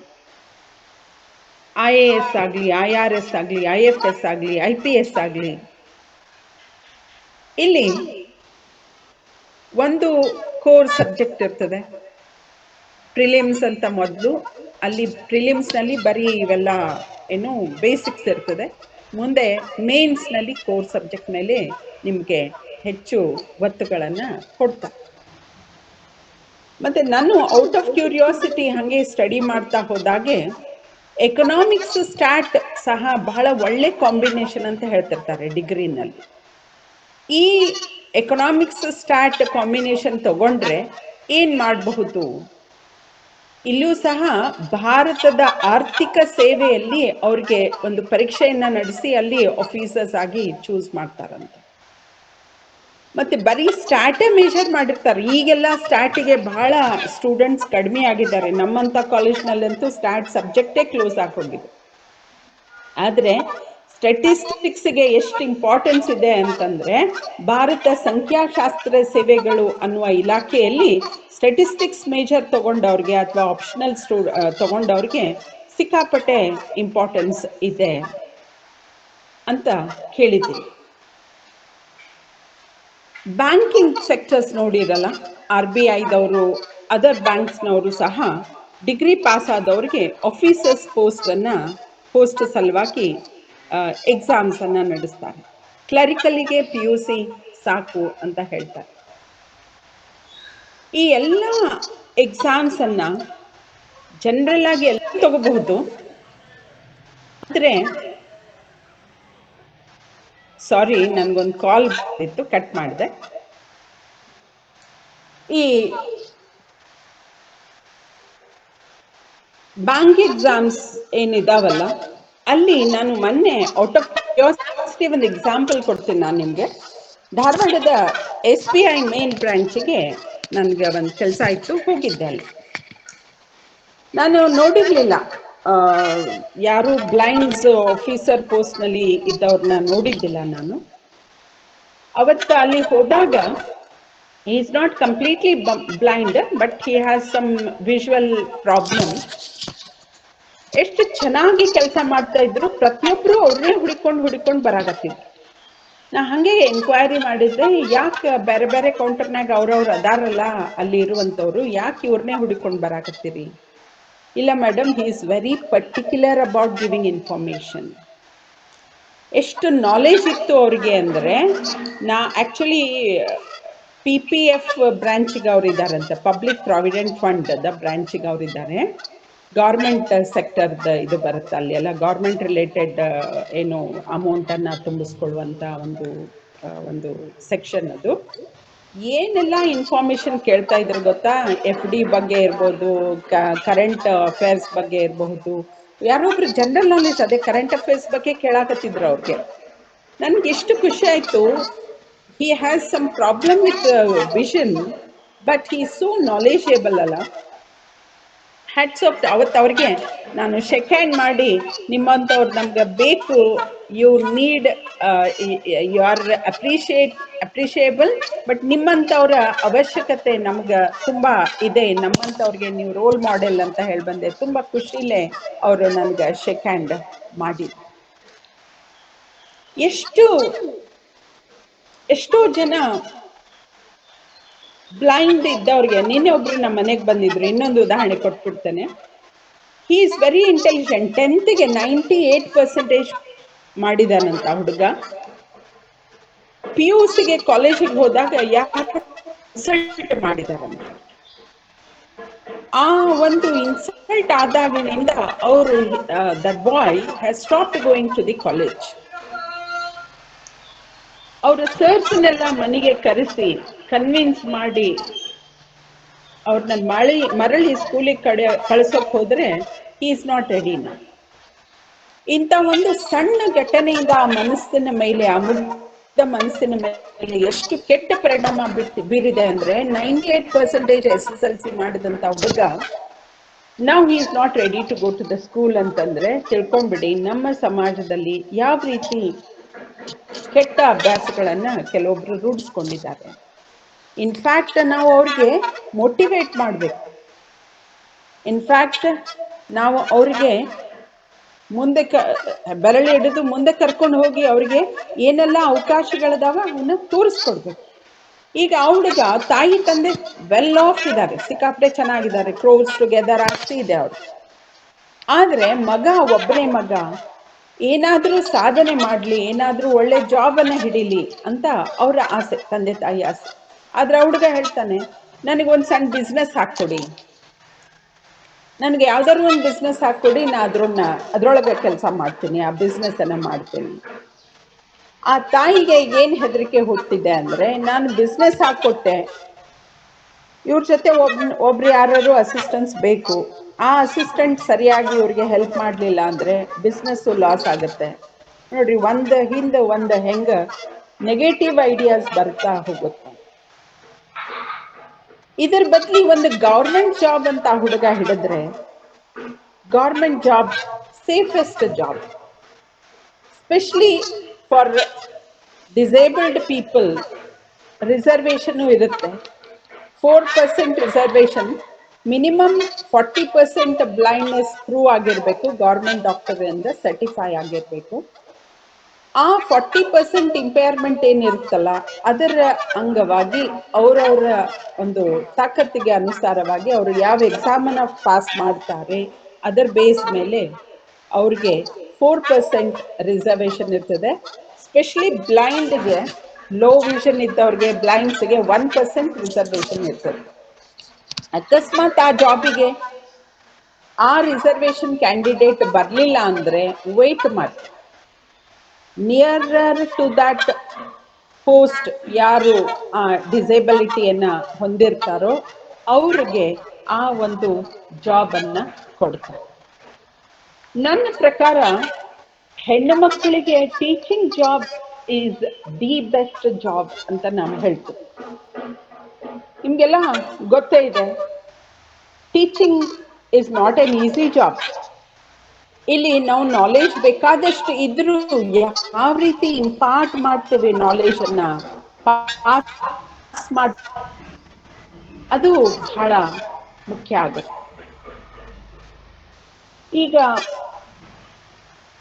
ಸಂಸ್ಕೃತ, ಪ್ರಾಕೃತ್, ಹಿಂದಿ ಇವೆಲ್ಲ at the verge of extinction ಇದಾವೆ. ಅಂದ್ರೆ ನಶಿಸಿ ಹೋಗ್ತಾ ಇರುವಂತಹ ಭಾಷೆಗಳಲ್ಲಿ ಸಂಸ್ಕೃತ ಎದ್ದು ನಿಲ್ತವೆ, ಮುಖ್ಯ ಸ್ಥಾನದಲ್ಲಿ ನಿಲ್ತವೆ. ಬಹುಶಃ ಬ್ರಿಲ್ ಲಿಪಿ ಅದರಲ್ಲಿ ಇರಬಹುದು, ನನಗೆ ಇದರ ಬಗ್ಗೆ ನಾಲೆಜ್ ಇಲ್ಲ. ಅಕಸ್ಮಾತ್ ತಮ್ಮಂತವರು ಈ ಸಂಸ್ಕೃತನ ಪ್ರಾಕೃತ್ ಬಿಟ್ಟು ಹಾಕಿ, ಪ್ರಾಕೃತ್ ತೆಗೆದು traditional base language for Sanskrit, ಅದನ್ನ ಕರ್ನಾಟಕ ಕಾಲೇಜ್ನಲ್ಲಿ ನಾವು ಸ್ಟೂಡೆಂಟ್ಸ್ ಇರುವಾಗ ಇತ್ತು. ಈಗ ಅಲ್ಲೂ ಸಹ ಇಲ್ಲ. ಇಡೀ ಧಾರವಾಡದಲ್ಲಿ ಕರ್ನಾಟಕ ಕಾಲೇಜ್ನಲ್ಲಿ ಅಷ್ಟೇ ಪ್ರಾಕೃತ ಇತ್ತು. ಔಟ್ ಆಫ್ ಕ್ಯೂರಿಯಾಸಿಟಿ ನಾವು ಫಸ್ಟ್ PU ಇದ್ದಾಗ ಆ ಕ್ಲಾಸನ್ನ ಅಟೆಂಡ್ ಮಾಡಿದ್ವಿ ಅಂದ್ರೆ ಪ್ರಾಕೃತ ಭಾಷೆ ಹೇಗಿರುತ್ತೆ ಅಂತ ಹೇಳಿ ತಿಳ್ಕೊಳಕ್ಕೆ. ಸಂಸ್ಕೃತ ಹಾಗೇನೆ ಇರ್ತದೆ. ಈ ಎರಡೂ ಭಾಷೆಗಳು, ಸಂಸ್ಕೃತ ಮತ್ತು ಪ್ರಾಕೃತ, ಎರಡೂ ನಶಿಸಿ ಹೋಗ್ತಾ ಇರುವಂತ ಭಾಷೆಗಳು. ಆದ್ರೆ ಇವೇ ಮೂಲ ಭಾಷೆಗಳು ಕನ್ನಡ ಭಾಷೆಗೂ ಸಹ. ಹೀಗಾಗಿ ಈ ಎರಡು ಭಾಷೆಯಲ್ಲಿ ಟೀಚರ್ಸ್ ಆದ್ರೆ ನಿಮಗೆ ಹೆಚ್ಚು ಪ್ರಾಶಸ್ತ್ಯ ಸಿಗಬಹುದು ಅನ್ನುವ ಕಲ್ಪನೆ ನನ್ನ. ಜೊತೆಗೆ ಇತ್ತಿತ್ತಲಾಗ ಹಿಂದಿ ಭಾಷೆಯನ್ನು ಸಹ ಕಲಿಯೋದು ಕಡಿಮೆ ಆಗಿದೆ ಅಂತ ಕೇಳ್ಕೊಂಡಿದ್ದೆ. ಹಿಂದಿ ಸೀರಿಯಲ್ಸ್ ನೋಡ್ತಾರೆ, ಮೂವಿ ನೋಡ್ತಾರೆ, ಬಟ್ ಹಿಂದಿ ಭಾಷೆಯನ್ನ ಕಲಿಬೇಕು, ಅದರ ಇತಿಹಾಸವನ್ನ ಕಲಿಬೇಕು ಅಂದ್ರೆ ಯಾರು ಅಷ್ಟು ಮನಸ್ಸು ಮಾಡ್ತಾ ಇಲ್ಲ. ಹೀಗಾಗಿ ಸಂಸ್ಕೃತ, ಹಿಂದಿ, ಪ್ರಾಕೃತ ಈ ಭಾಷೆಗಳನ್ನ ನೀವು ಕಲಿತು ಅಲ್ಲಿ ಪ್ರೌಢಿಮೆಯನ್ನ ಗಳಿಸ್ಕೊಂಡ್ರೆ ಅದಕ್ಕೆ ಅನುಗುಣವಾಗಿ ನಿಮಗೆ ಟೀಚರ್ ನೌಕರಿ ಬೈ ಚಾನ್ಸ್ ಸಿಕ್ಕಿದ್ದೇ ಆದ್ರೆ ನೀವು ತುಂಬಾ ಲಕ್ಕಿ ಅಂತ ಹೇಳ್ತಾರೆ. ಈಗ ಒಬ್ಬ ಡಿಗ್ರಿ ಕಾಲೇಜ್ ಲೆಕ್ಚರರ್ ಆಗಿ ನೀವು MA ಸಂಸ್ಕೃತ ಮಾಡಿದ್ರಿ ಅಂದ್ರೆ ನನ್ನ ಅನುಭವ ಹೇಳ್ತೇನೆ. ಅಂದ್ರೆ ನನಗೆ ಗೊತ್ತಿರೋ ಹಾಗೆ ಈಗಿನ ರೂಲ್ಸ್ ಪ್ರಕಾರ compulsory net or set clear ಆಗಿರ್ಬೇಕು. PhD ನಡೆಯಲ್ಲ. PhD ಈಸ್ ಜಾಬ್ ಹಾಕಿದ ಮೇಲೆ ಏನು ಪ್ರಮೋಷನ್ಗೆ ಹೆಲ್ಪ್. ಈಗ ಸದ್ಯ UGC ರೂಲ್ಸ್ ಬಿಟ್ಟ ಪ್ರಕಾರ net or set is compulsory. Set ಅನ್ನ ಸ್ಟೇಟ್ ಲೆವೆಲ್ ನಲ್ಲಿ ಮಾಡ್ತಾರೆ, ಕರ್ನಾಟಕ ಸ್ಟೇಟ್ ಎಲಿಜಿಬಿಲಿಟಿ ಟೆಸ್ಟ್ ಅಂತಾರೆ. ನೆಟ್ ಅನ್ನ ನ್ಯಾಷನಲ್ ಲೆವೆಲ್ ನಲ್ಲಿ ನ್ಯಾಷನಲ್ ಎಲಿಜಿಬಿಲಿಟಿ ಟೆಸ್ಟ್ ಅಂತ ಹೇಳ್ತಾರೆ ಫಾರ್ ಲೆಕ್ಚರರ್ ಆಗಕ್ಕೆ. ಇವು ಕಂಪಲ್ಸರಿ. ಜೊತೆಗೆ PhD ರಿಜಿಸ್ಟ್ರೇಷನ್ ಆದ್ರೂ ಸಾಕು. PG ನಲ್ಲಿ 55 ಕಂಪಲ್ಸರಿ ಪರ್ಸೆಂಟೇಜ್ ಆಗಿರ್ಲೇಬೇಕು. ಈಗ ಎಲ್ಲ ಡಿಪಾರ್ಟ್ಮೆಂಟ್ನಲ್ಲೂ ಹೆಚ್ಚೆಚ್ಚು ಪರ್ಸೆಂಟೇಜ್ ಕೊಡ್ತಾ ಇದ್ದಾರೆ, ಯಾಕಂದ್ರೆ ಕಾಂಪಿಟೇಷನ್ ಸಿಕ್ಕಾಪಟ್ಟೆ ಆಗಿ. ಯಾಕೆ ಟೀಚಿಂಗ್ ಜಾಬ್ ಐಡಿಯಲ್ ಪ್ರೊಫೆಷನ್ ಅಂತೀನಿ ಅಂದ್ರೆ, ಮಕ್ಕಳ ಜೊತೆ ನಮ್ಮ ವ್ಯವಹಾರ ಇಲ್ಲ. ಮಕ್ಕಳು ಬಹಳ ಚೆನ್ನಾಗಿ ನಮ್ಮ ಜೊತೆ ವ್ಯವಹರಿಸ್ತಾರೆ. ಟೀಚರ್ಸ್ ಜೊತೆ ಬಹಳ ರೆಸ್ಪೆಕ್ಟ್ ಸಿಗುತ್ತೆ, ಗೌರವ ಸಿಗುತ್ತೆ, ಸಿಕ್ಕಾಪಟ್ಟೆ ನಾಲೆಜ್ ಎನ್ಹ್ಯಾನ್ಸ್ ಮಾಡ್ತಾ ಹೋಗ್ತೀವಿ. ಪ್ರತಿದಿನ ಮಕ್ಕಳಿಗೆ ನಾವು ಒಂದೊಂದು ವಿಷಯದ ಬಗ್ಗೆ ಹೆಚ್ಚು ಹೆಚ್ಚು ಜ್ಞಾನವನ್ನ ಕೊಡುತ್ತಾ, ಇನ್ಸ್ಪೈರ್ ಮಾಡ್ತಾ, ಅವ್ರಿಗೆ ಮೋಟಿವೇಟ್ ಮಾಡ್ತಾ, ಒಂದು ರೋಲ್ ಮಾಡೆಲ್ ಆಗಿ ನಾವು ಟರ್ನ್ ಆಗ್ತೇವೆ. ಜೊತೆಗೆ ಜೀವನದಲ್ಲಿ ನಮಗೆ ತುಂಬಾ ನೆಮ್ಮದಿ ಕೊಡ್ತದೆ ಈ ಪ್ರೊಫೆಷನ್, ಖುಷಿ ಕೊಡ್ತದೆ. ಒಬ್ಬ ಟೀಚರ್ ಆಗಿ ನಾನು 36 ವರ್ಷ ನಾನು ಏನ್ ಕೆಲಸ ಮಾಡಿ ನನಗೇನ್ ಬಹಳ ಖುಷಿ ಅದ ಅಂದ್ರೆ, ಎಲ್ಲಿ ಹೋದ್ರೂ ನನ್ನ ವಿದ್ಯಾರ್ಥಿನಿಯರು ನನ್ಗೆ ಸಿಗ್ತಾರೆ. ನಮ್ದು ವಿಮೆನ್ಸ್ ಕಾಲೇಜ್, ಬರೀ ಗರ್ಲ್ಸ್. ಎಲ್ಲಿ ಹೋದ್ರು ಒಬ್ರಾರು ನಮ್ಮ ವಿದ್ಯಾರ್ಥಿ ಸಿಗ್ತಾರೆ, ಖುಷಿಲಿ ಮಾತಾಡ್ತಾರೆ, ಅವ್ರ ಮನೆ ಜನಕ್ಕ, ಅವ್ರ ಗಂಡಗ, ಮಕ್ಕಳಿಗೆ ಪರಿಚಯ ಮಾಡ್ಕೊಡ್ತಾರೆ. ಇವರು ನಮ್ಮ ಟೀಚರು, ನಮಗೆ ಇಂಗ್ಲಿಷ್ ಕಲಿಸ್ತವ್ರು. ಎಷ್ಟು ಖುಷಿ ಆಗುತ್ತೆ, ಎಷ್ಟು ಸಂತೋಷ ಆಗುತ್ತೆ. ಬಹುಶಃ ನಾ ಯಾವ್ದಾದ್ರು ಟೇಬಲ್ ವರ್ಕ್ ಹೋಗಿದ್ರೆ ಇಷ್ಟು ಸಂತೋಷ ನನಗೆ ಆಗುತ್ತೋ ಇಲ್ಲ ಗೊತ್ತಿಲ್ಲ. ಟೇಬಲ್ ವರ್ಕಿಗೆ DC ನೋ ತಹಸೀಲ್ದಾರು, ಅದು ಅಸಿಸ್ಟೆಂಟ್ ಕಮಿಷನರ್, ಅಂಥವೇನೋ ರೆವಿನ್ಯೂ ಡಿಪಾರ್ಟ್ಮೆಂಟ್ನಲ್ಲಿ ನನಗೆ ಜಾಬ್ ಸಿಕ್ಕಿದ್ರೆ ಪ್ರಯತ್ನ ಮಾಡಿದ್ದೆ ನಾನು. ಇನ್ನೊಂದ್ಸರಿ ಪ್ರಯತ್ನ ಮಾಡಿದ್ರೆ ಆಗ್ತಿತ್ತೋ ಗೊತ್ತಿಲ್ಲ. ನಾನು ಹೋಗ್ಲಿಲ್ಲ. ಯಾಕೆ ಆ ಥರದ ಜಾಬ್ಗಳು ನನಗಿಷ್ಟ ಆಗಲಿಲ್ಲ ಅಂದ್ರೆ, ಅಲ್ಲಿ ಟೇಬಲ್ ವರ್ಕ್ ಬಂದವರು 108 ಜನ ಬರ್ತಾರೆ, ಯಾವ್ಯಾವುದೋ ರೀತಿ ಒಳಗೆ ಮಾತಾಡ್ತಾರೆ, ಇನ್ಫಾರ್ಮೇಶನ್ ತಮಗೇನು ಬೇಕೋ ಅದನ್ನು ಕಲೆಕ್ಟ್ ಮಾಡಿ ಥ್ಯಾಂಕ್ಸ್ ಸದಾ ಹೇಳಲ್ಲ. ನೆನಪಿಡುವುದಂತೂ ದೂರ ಉಳಿತು ನಮ್ಮನ್ನ. ಸೊ ನನ್ನ ಅನುಭವದ ಪ್ರಕಾರ ಈ ಟೀಚಿಂಗ್ ಜಾಬ್ ಏನೈತಲ್ಲ, the best job, specially for girls. ಹಂಗಂತೇಳಿ ಬಾಯ್ಸ್ಗೇನು ಬೆಸ್ಟ್ ಅಲ್ಲ ಅಂತಲ್ಲ, ಬಾಯ್ಸ್ಗೂ ಸಹ ದಿ ಬೆಸ್ಟ್ ಪ್ರೊಫೆಷನ್ ಅಂದ್ರೆ ಟೀಚಿಂಗ್ ಜಾಬ್. ಅದು ಸ್ಕೂಲ್ನಲ್ಲಿ ಇರಲಿ, PU ಕಾಲೇಜ್ನಲ್ಲಿ ಇರಲಿ, ಅಥವಾ ಡಿಗ್ರಿ ಕಾಲೇಜ್ನಲ್ಲಿ. ನಾವು ವಿದ್ಯಾರ್ಥಿನಿಯರ ಅಥವಾ ವಿದ್ಯಾರ್ಥಿಗಳಿಗೆ ಮನ ಮುಟ್ಟುವ ಹಾಗೆ ನಾವು ಪಾಠವನ್ನ ಮಾಡಿದ್ರೆ ನಮ್ಮ ಜೀವನವನ್ನೂ ಸಾರ್ಥಕ, ಜೊತೆಗೆ ವಿದ್ಯಾರ್ಥಿಗಳ ಜೀವನವನ್ನ ನಾವು ರೂಪಿಸ್ತೇವೆ. ಅವರು ಜೀವನದಲ್ಲಿ ಒಳ್ಳೆ ನಾಗರಿಕರು ಆಗುವ ಹಾಗೆ ಮಾಡುವ ಜವಾಬ್ದಾರಿ ನಮ್ಮೇಲಿರ್ತದೆ. ಅದನ್ನು ಸಹ ನಾವು ಸಾರ್ಥಕವಾಗಿ ನಿಭಾಯಿಸಿದಾಗ ಆಗತ್ತೆ. ಜೊತೆಗೆ ಈ ಕೌನ್ಸಿಲರ್ ಅನ್ನೋ ಜಾಬ್ ಈಗ ಬಹಳ ಪಾಪ್ಯುಲರ್ ಆಗ್ತಾ ಇದೆ. ಯಾಕಂದ್ರೆ ಮಾನಸಿಕವಾಗಿ ಜನ ತುಂಬಾ ತೊಂದರೆಯನ್ನ ಅನುಭವಿಸ್ತಾ ಇದ್ದಾರೆ. Mentally people are not so fit nowadays. Reasons are various. ಹಲವಾರು ಕಾರಣಗಳದಾವ. TV, ಮೊಬೈಲ್, ಆಕರ್ಷಣೆಗಳು, 108 ರೀತಿಯ ತೊಂದರೆಯನ್ನ ಮನಸ್ಸಿನ ಮೇಲೆ ಮಾಡ್ಕೊಳಕತ್ತೇವಿ. ನಾವ ಎಳ್ಕೊಳಕತ್ತೇವಿ ಅಂದ್ರೂ ಅಡ್ಡಿ ಇಲ್ಲ. ನಾವ ಅಂದ್ರೆ ಜನ.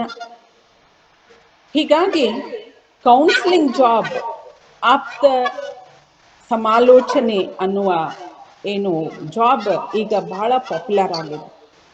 ಎಲ್ಲ ಹಾಸ್ಪಿಟಲ್ಸ್ನಲ್ಲೂ ಸಹ ಒಂದು ಕೌನ್ಸಿಲಿಂಗ್ ಸೆಕ್ಷನ್ ಅನ್ನೋದು ಕಂಪಲ್ಸರಿ ಆಗಿದೆ. ನಾನು ನಿಮಾನ್ಸ್ಗೆ ಹೋಗಿದ್ದೆ ಒಂದು ಟ್ರೈನಿಂಗಿಗೆ ಬ್ಯಾಂಗ್ಳೂರ್ನಲ್ಲಿ. ಅಲ್ಲಿ ಕೌನ್ಸಿಲಿಂಗ್ ಸೆಕ್ಷನ್ಗೆ ವಿಸಿಟ್ ಮಾಡಿದಾಗ there was a blind woman there. She was counseling a person who had all his organs correct. ನಿಜವಾಗ್ಲೂ hats off to that woman ಅಂತ ಅವತ್ತೇ ನಾನು ಅವ್ರಿಗೆ ಶೇಕ್ ಹ್ಯಾಂಡ್ ಮಾಡಿ ಬಂದಿದ್ದೆ. ನೋಡಿ, ಒಬ್ಬ ನ್ಯೂನತೆ ಇದ್ದಂತ ಹೆಣ್ಣು ಮಗಳು, ಒಬ್ಬ ಎಲ್ಲಾ ರೀತಿ ಚೆನ್ನಾಗಿರುವಂತ ಮನುಷ್ಯ, ಬಟ್ ಮಾನಸಿಕವಾಗಿ ಅವನು ಸರಿ ಇಲ್ಲ. ಅವನಿಗೆ ಅವರು ಕೌನ್ಸಿಲಿಂಗ್ ಮಾಡ್ತಾ ಇದ್ರು, ಆಪ್ತ ಸಮಾಲೋಚನೆಯನ್ನ ಮಾಡ್ತಾ ಇದ್ರು. The best profession for women too. ಇದಕ್ಕೆ ಪೇಷನ್ಸ್ ಭಾಳ ಬೇಕು, ಸಮಾಧಾನ ಭಾಳ ಬೇಕು. ಈ ಸಮಾಧಾನ ಬಹುಶಃ ಹೆಣ್ಣು ಮಕ್ಕಳಿಗೆ ಹೆಚ್ಚಿರ್ತದೆ. ಅದಕ್ಕೆ ಸಹನಾ ಭೂತಿ, ಸಹನಾ ಧರಿತ್ರಿ, ಕ್ಷಮಯ ಧರಿತ್ರಿ ಅಂತ ಹಲವಾರು ಹೆಸರುಗಳಿಂದ ಹೆಣ್ಣು ಮಗಳಿಗೆ ಕರೀತಾರೆ. ಮೆನ್ನಿಗೆ ಜರ್ನಲಿಸ್ಟ್ ಪೋಸ್ಟ್ ಬಹಳ ಚೆನ್ನಾಗಿ ಸೂಟ್ ಆಗುತ್ತೆ ಅಂತ ಹೇಳ್ತೇನೆ. ಹಂಗಂತ ಹೇಳಿ ಹೆಣ್ಮಕ್ಳಿಗೆ ಏನ್ ಸೂಟ್ ಆಗಲ್ಲ ಅಂತಲ್ಲ. ಪತ್ರಕರ್ತ ಇದು ಸಹ ಸೇಫ್ ಜಾಬ್. ಹೊರಗಡೆ ಹೋಗಿ ನ್ಯೂಸ್ ನೀವೇ ತರ್ಬೇಕಂತೇನಿಲ್ಲ. ಯಾರಾದ್ರೂ ಒಬ್ರು ನ್ಯೂಸ್ ನಿಮ್ಗೆ ತಂದು ಕೊಟ್ರು ಸಾಕು, ನೀವು ಚೆನ್ನಾಗಿ ಬರವಣಿಗೆಯಲ್ಲಿ ಅದನ್ನ ಡೆಪಿಕ್ಟ್ ಮಾಡಿದ್ರೆ ಇದು ಸಹ ನಿಮಗೆ ಒಳ್ಳೆಯ ಗೌರವವನ್ನ ತಂದುಕೊಡ್ತದೆ. ಇತ್ತಿತ್ಲಾಗ ಹೆಲ್ತ್ ಬಹಳ ಅಪ್ಸೆಟ್ ಆಗ್ತಾ ಇದೆ ಜನರದ್ದು. ಡಯಾಬಿಟಿಕ್ ಆಗ್ತಾ ಇದ್ದಾರೆ, BP patient, thyroid very common, cancer has become very common, heart attack has become very common. ಯಾಕೆ ಅಂದ್ರೆ ನಾವು ಸರಿಯಾಗಿ ಜೀವನವನ್ನ ಬ್ಯಾಲೆನ್ಸ್ ಮಾಡ್ತಾ ಇಲ್ಲ, ಫುಡ್ ಬ್ಯಾಲೆನ್ಸ್ ಮಾಡ್ತಾ ಇಲ್ಲ. ಹೀಗಾಗಿ ಈಗ ಡಯಟಿಷಿಯನ್, ನ್ಯೂಟ್ರಿಷಿಯನ್ ಪೋಸ್ಟ್ಸು ಸಹ ಎಲ್ಲ ಹಾಸ್ಪಿಟಲ್ನಲ್ಲೂ ಹೆಚ್ಚಾಗಿದೆ. ಸೈನ್ಸ್ ಬ್ಯಾಕ್ಗ್ರೌಂಡ್ ಇದ್ದವರು ಈ ಡಯಟಿಷಿಯನ್ ಟ್ರೈನಿಂಗ್ ತಗೊಂಡ್ರೆ ಅದು ಸಹ ಒಳ್ಳೆಯ ಒಂದು ಜಾಬ್ ಆಗಿ ನಿಮಗೆ ಕನ್ವರ್ಟ್ ಆಗಬಹುದು. ಇತ್ತಿತ್ಲಾಗ ಫ್ಯಾಷನ್ ಟೆಕ್ನಾಲಜಿ ಸಹ ಬಹಳ ಪ್ರಾಮಿನೆಂಟ್ ಪ್ಲೇಸ್ ಅನ್ನ ತಗೊಳ್ತಾ ಇದೆ. ಗಾರ್ಮೆಂಟ್ ಫ್ಯಾಕ್ಟರೀಸ್ ಹೆಚ್ಚಾಗಕತ್ತಾವ. ಒಂದು 3 years ಡಿಪ್ಲೊಮಾ ಕೋರ್ಸ್ ಮಾಡಿದ್ರು ಸಾಕು, ಈ ಫ್ಯಾಷನ್ ಟೆಕ್ನಾಲಜಿ ಫೀಲ್ಡ್ ಒಳಗೆ ಸಿಕ್ಕಾಪಟ್ಟೆ ಹೆಸರು ಮಾಡ್ತಾ ಇದ್ದಾರೆ. ಧಾರವಾಡದಲ್ಲೇ ಇಲ್ಲಿ ಮಾಳ್ಮಡ್ಡಿ ಹತ್ರ ಕಾಣಿಸುತ್ತೆ, ಒಂದು ಕಸೂತಿ ಹಾಕುವ ಒಂದು ಕಾರ್ಖಾನೆಯನ್ನ ಶುರು ಮಾಡಿದ್ದಾರೆ. ಕಾರ್ಖಾನೆ ಅಂತಾನೆ ಕರೀತಾರೆ ಅವರು, ಬಟ್ ಅಲ್ಲಿ ಯಾವುದೇ ಮಷಿನ್ಸ್ ಇಲ್ಲ. ಹೆಣ್ಣು ಮಕ್ಕಳ ತಮ್ಮ ಕೈಯಿಂದಾನೇ, ಡಿಸೇಬಲ್ಡ್ ಇದ್ದಾರೆ ಅಲ್ಲಿ. ನಾನು ಒಬ್ರು ಇವ್ರನ್ನ ನೋಡಿಲ್ಲ, ಬ್ಲೈಂಡ್ಸ್ ನೋಡಿಲ್ಲ, ವಿಸಿಟ್ ಮಾಡಿದ್ ಒಂದೇ ಸರಿ ಅಲ್ಲಿ. ಅವರು ಇಷ್ಟು ಚೆನ್ನಾಗಿ ಕಸೂತಿ ಹಾಕ್ತಾರೆ ಅಂತಂದ್ರೆ, ಒಂದು ಇಡೀ ಸೀರೆ 4 ಜನ ಕೂಡಿ 2 ದಿವಸದೊಳಗ ಹಾಕಿ ಕೊಟ್ರು ನಮ್ಮ ಫ್ರೆಂಡು. ಕಸೂತಿ ಮಾಡುವುದ್ರ ಜೊತೆಗೆ ಡಿಫ್ರೆಂಟ್ ಸ್ಟೈಲ್ ನಲ್ಲಿ ಬಟ್ಟೆ ಹೊಲಿಯೋದು, ತುಂಬಾ ಈಗ ಫ್ಯಾಷನ್ ಟೆಕ್ನಾಲಜಿ ಒಳಗೆ ಜಾಬ್ಸ್ ಸಿಗ್ತಾ ಇದ್ದಾವೆ. ಸೋಷಿಯಲ್ ವೆಲ್ಫೇರ್ ಡಿಪಾರ್ಟ್ಮೆಂಟ್ ನಲ್ಲಿಯೂ ಸಹ social officer, social welfare officer ಅಂತ ಹೇಳಿ ಏನು ಪೋಸ್ಟ್ಸ್ಗಳು ಅವೈಲಬಲ್ ಇದ್ದಾವೆ. ಲೈಬ್ರರಿ ಸೈನ್ಸ್ ಓದಿದ್ದೇ ಆದರೆ ಸಿಟಿ ಸೆಂಟ್ರಲ್ ಲೈಬ್ರರಿನಲ್ಲಿ ಹಲವಾರು ಪೋಸ್ಟ್ಗಳು ನಿಮಗೆ ಲೈಬ್ರರಿಯನ್ ಪೋಸ್ಟ್ಗಳು ಸಿಗ್ತವೆ. ಸಿಲಿಬ್ ಇದೆ, certificate course in library science, bachelors degree in library science, masters degree in library science ಅಂತ ಹೇಳಿ. ಇವುಗಳನ್ನ ರೆಗ್ಯುಲರ್ ಆಗಿನೂ ಮಾಡಬಹುದು, ಓಪನ್ ಯೂನಿವರ್ಸಿಟಿಯಿಂದನೂ ಸಹ ಮಾಡಬಹುದು, ಮೈಸೂರು ಓಪನ್ ಯೂನಿವರ್ಸಿಟಿಯಿಂದ ಸಹ ಮಾಡಬಹುದು. ಈ ಜಾಬ್ಗಳನ್ನ ಮಾಡಿ ನೀವು ಗೌರ್ಮೆಂಟ್ ಪೋಸ್ಟ್ಗೆ KPSC ಥ್ರೂ ಅಪಾಯಿಂಟ್ ಆಗಬಹುದು. ಕೆಲವೊಂದಕ್ಕೆ ಡೈರೆಕ್ಟ್ ರಿಕ್ರೂಟ್ಮೆಂಟ್ ಇರ್ತದೆ, ಕೆಲವೊಂದಕ್ಕೆ ಥ್ರೂ ಎಕ್ಸಾಮ್ಸ್ ಇರ್ತದೆ. ಥ್ರೂ ಎಕ್ಸಾಮ್ಸ್ ಹೋಗುವಾಗ ಯಾವುದೇ exam fee for disabled people, especially for blinds ಇರುವುದಿಲ್ಲ. ಯಾವುದೇ ಫೀಸ್ ಅನ್ನ ನೀವು ಕಟ್ಟಬೇಕಾಗಿಲ್ಲ. ಡೈರೆಕ್ಟ್ ಆಗಿ ನಿಮಗೆ ಅಪ್ಲಿಕೇಶನ್ ಹಾಕಿ ನೀವು ಏನು ಎಕ್ಸಾಮ್ ಅನ್ನ ಬರಿಬಹುದು. ಅಂದ್ರೆ ನಿಮಗೆ ಸಿಕ್ಕಾಪಟ್ಟೆ ರಿಲ್ಯಾಕ್ಸೇಷನ್ಸ್ ಅಂಡ್ ರಿಸರ್ವೇಶನ್ಸ್ ಅದ. ಸಾರಿ, ಮತ್ತೆ ನನ್ನ ಸಿಸ್ಟರ್ ಕಾಲ್ ಮಾಡ್ತಾ ಇದ್ರು. ನಮ್ಮ ತಾಯಿ ಬೆಡ್ ರಿಡನ್ ಇದ್ದಾರೆ, ಮೋಸ್ಟ್ಲಿ ಅವ್ರಿಗೆ ಊಟಕ್ಕೆ ಕೊಡೋ ಟೈಮು. ಹೀಗಾಗಿ ಇನ್ನು 10 ನಿಮಿಷ ಮಾಡ್ಲಾ, ಇನ್ನೊಂದು 10 minutes. Okay madam. Okay, use ಆಗ್ತಾ ಇದೆಯಾ ನಾ ಹೇಳೋದು? Yes ma'am. ಓಕೆ ಯೂಸ್ ಆಗ್ತಾ ಇದೆಯಾ? Yes ma'am. ಓಕೆ, ನಿಮ್ಗೆ ಚೆನ್ನಾಗಿ ಅನ್ಸಿದ್ರೆ ಒಳ್ಳೇದಲ್ವಾ? ಓಕೆ, ಸೊ ಈಗ relaxations and reservations for disabled people ಇದಾವೆ. As per The Rights of Persons with a Disabled Act 2016 ಇಲ್ಲಿ ನಿಮಗೆ ನಿಮ್ಮದೇ ಆದಂಥ ರಿಲ್ಯಾಕ್ಸೇಷನ್ಸ್ ಆ್ಯಂಡ್ ರಿಸರ್ವೇಷನ್ಸ್ ಅದಾವೆ. ಫೀ ಇಲ್ಲ ಒಂದೇದ್ದು, ಯಾವುದೇ ರೀತಿಯ ಫೀ ಇಲ್ಲ, ಅಂದರೆ you are exempted from application fees, exam fees. ಇಲ್ಲ UPSC ಎಕ್ಸಾಮ್ ಇರ್ಬೋದು, ಸ್ಟಾಫ್ ಸೆಲೆಕ್ಷನ್ ಕಮಿಟಿ ಎಕ್ಸಾಮ್ಸ್ ಇರಬಹುದು. ಆದರೆ ನೀವು ಇಲ್ಲಿ ಒಂದು ಕಂಡೀಷನ್ ಏನು, medical certificate from government doctors produce ಮಾಡಬೇಕು. ಅಲ್ಲಿ ಡಾಕ್ಟರ್ಸ್ ನಿಮಗೇನು ಸರ್ಟಿಫಿಕೇಟ್ ಪ್ರೊಡ್ಯೂಸ್ ಮಾಡ್ತಾರಲ್ಲ, ಅದರಲ್ಲಿ ಕರೆಕ್ಟಾಗಿ ಏನು ಮೆನ್ಷನ್ ಆಗಿರಬೇಕು ಅಂತಂದರೆ, your disability is 40%, minimum 40%, ಅಂದರೆ ನಾಟ್ ಲೆಸ್ ದ್ಯಾನ್ 40% ಡಿಸೇಬಲ್ಡ್ ಅದೀರಿ ಅನ್ನೋದು ಕ್ಲಿಯರ್ಲಿ ಮೆನ್ಷನ್ ಆಗಿದೆ. ಅಂದ್ರೆ ಅಷ್ಟೇ ರಿಸರ್ವೇಷನ್ಗೆ ರಿಲ್ಯಾಕ್ಸೇಷನ್ಗೆ ನೀವು ಎಲಿಜಿಬಲ್ ಇರ್ತೀರಿ. ಮುಂದೆ ನಿಮ್ಗೆ ಅಪ್ಲೈ ಮಾಡೋದಕ್ಕೂ ಎಷ್ಟು ಏಜ್ ಲಿಮಿಟ್ ಇದೆ ಅಂತಲೂ ನೀವು ವಿಚಾರ ಮಾಡಬಹುದು. ಮಿನಿಮಮ್ 18 to 21 years ದಿಂದ ಮ್ಯಾಕ್ಸಿಮಮ್ 30 to 40 years ಮಟ್ಟನೂ ಇದೆ. ಈಗ ಅಂದರೆ SC/ST ಅವ್ರು ಇರ್ತಾರಲ್ಲ, ಅವ್ರಿಗೆ 40 to 45 ಕೊಟ್ಟಾರಂತೆ. ಅದು ಅರ್ಲಿಯರ್ ಇಟ್ ವಾಸ್ 40, 40 ಇತ್ತು. ಈಗ 45 ಮಟ್ಟನೂ ಮಾಡ್ಯಾರ. ಸೊ ಈ ಡಿಸೇಬಲ್ಡ್ ಪೀಪಲ್ಗೆ ಅಪ್ಪರ್ ಲಿಮಿಟ್, ಏಜ್ ಲಿಮಿಟ್ ಏನೈತಲ್ಲ 10 years ಅಂದ್ರೆ SC/ST ಅವ್ರಿಗೆ 15 years ಕೊಟ್ರೆ, ಡಿಸೇಬಲ್ಡ್ ಪೀಪಲ್ಗೆ ಅಪ್ಪರ್ ಲಿಮಿಟ್ 10 years ಮಟ್ಟ ಕೊಟ್ಟಾರ for group C and D. Group A and B ದವ್ರಿಗೆ 5 years in case of group A and B. ಇದು ಪೋಸ್ಟ್ ಯಾರಿಗೆ ರಿಸರ್ವ್ಡ್ ಇರ್ತೈತಲ್ಲ ಅವರು ಬರೋ ಮಟ್ಟನೂ ಅದಕ್ಕೆ ಇರ್ತದೆ. ಡಿಸೇಬಲ್ಡ್ ಪರ್ಸನ್ ಅಂತ ಐಡೆಂಟಿಫೈ ಮಾಡಿ ಅವ್ರಿಗೆ ಅದನ್ನ ರಿಸರ್ವ್ ಆಗಿಟ್ಟು ಕೊಡ್ತಾರೆ. ಜೊತೆಗೆ ಕಟ್ ಆಫ್ ಮಾರ್ಕ್ಸು ಸಹ ಅನ್ನೋದು ವಿಚಾರ ಮಾಡಬೇಕಾಗಿದ್ದು. ಕಟ್ ಆಫ್ ಮಾರ್ಕ್ಸ್ ಏನಿರ್ತದಲ್ಲ ಅದು ಸಹ ಇಲ್ಲಿ ಅವ್ರಿಗೆ ಸಪ್ರೇಟ್ ಇರ್ತದೆ. ಫಾರ್ ಡಿಸೇಬಲ್ಡ್ ಪೀಪಲ್ ಅದು ಪರ್ಮಿಸಬಲ್ ಕಟ್ ಆಫ್ ಮಾರ್ಕ್ಸ್ ಇರ್ತದೆ. ಸೊ 40 ಮಿನಿಮಮ್ ಈ 3 ಪಾಯಿಂಟ್ಸ್ ಅನ್ನ ಕ್ಲಿಯರ್ ಮಾಡ್ಕೋಬೇಕು. 4% reservation, 1% specifically for blind people, 40% problem should be identified, ಅಂದ್ರೆ 40% ವಿಜುವಲಿ ಇಂಪೇರ್ಡ್ ಅದಾರ ಅನ್ನೋದು ಪ್ರೂವ್ ಆಗಿರ್ಬೇಕು. ಅಂದ್ರೆ ಅಷ್ಟೇ ಅವರಿಗೆ ಅವಕಾಶಗಳು ಸಿಗ್ತವೆ. ಈಗ ಪರೀಕ್ಷೆನಲ್ಲಿ ನಿಮಗೆ ಬ್ರಿಲ್ ಲಿಪಿನಲ್ಲಿಯೂ ಸಹ ಬರೆಯೋಕ್ಕೆ ಅವಕಾಶಗಳು ಇದಾವೆ.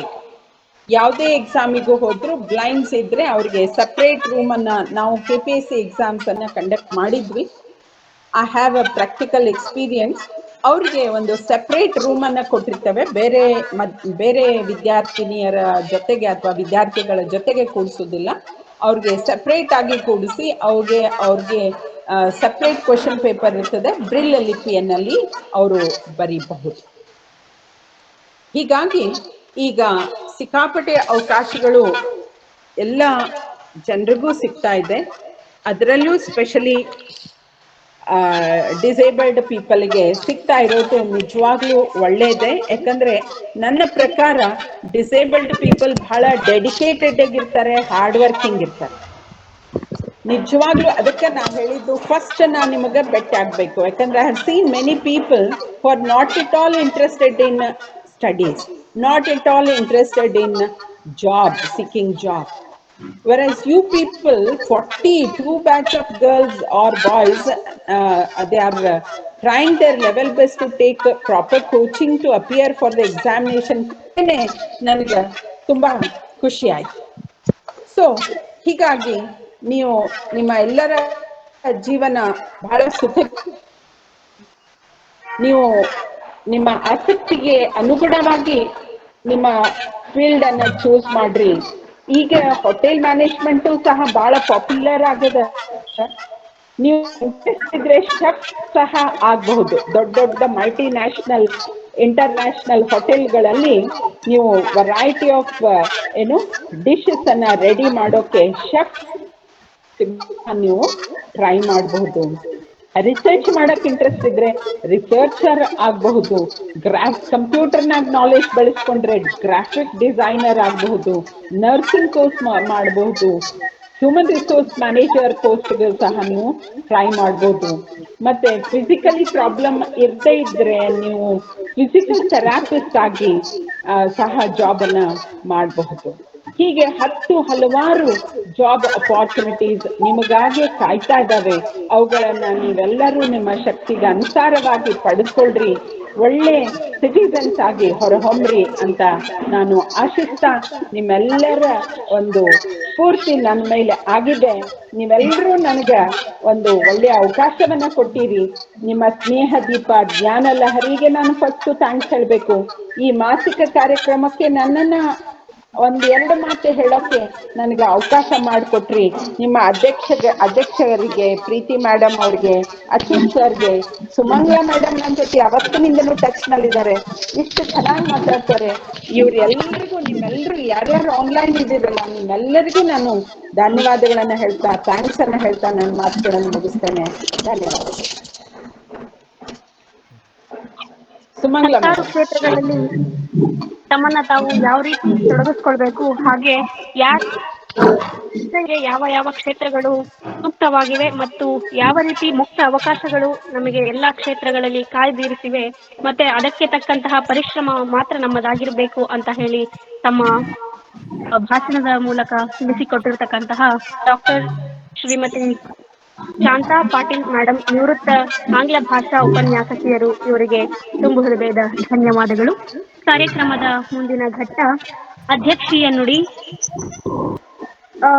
ದೀಕ್ಷಾ BM madam, computer instructor at Snehadeepa Ranebennur ಹಾಗೂ masters of communication in journalism, ಇವರ ಒಂದು ಅಧ್ಯಕ್ಷೀಯ ಭಾಷಣವನ್ನ ಆಡಬೇಕು ಅಂತ ಹೇಳಿ ಕೇಳ್ಕೊಳ್ತಾ ಇದ್ದೀನಿ.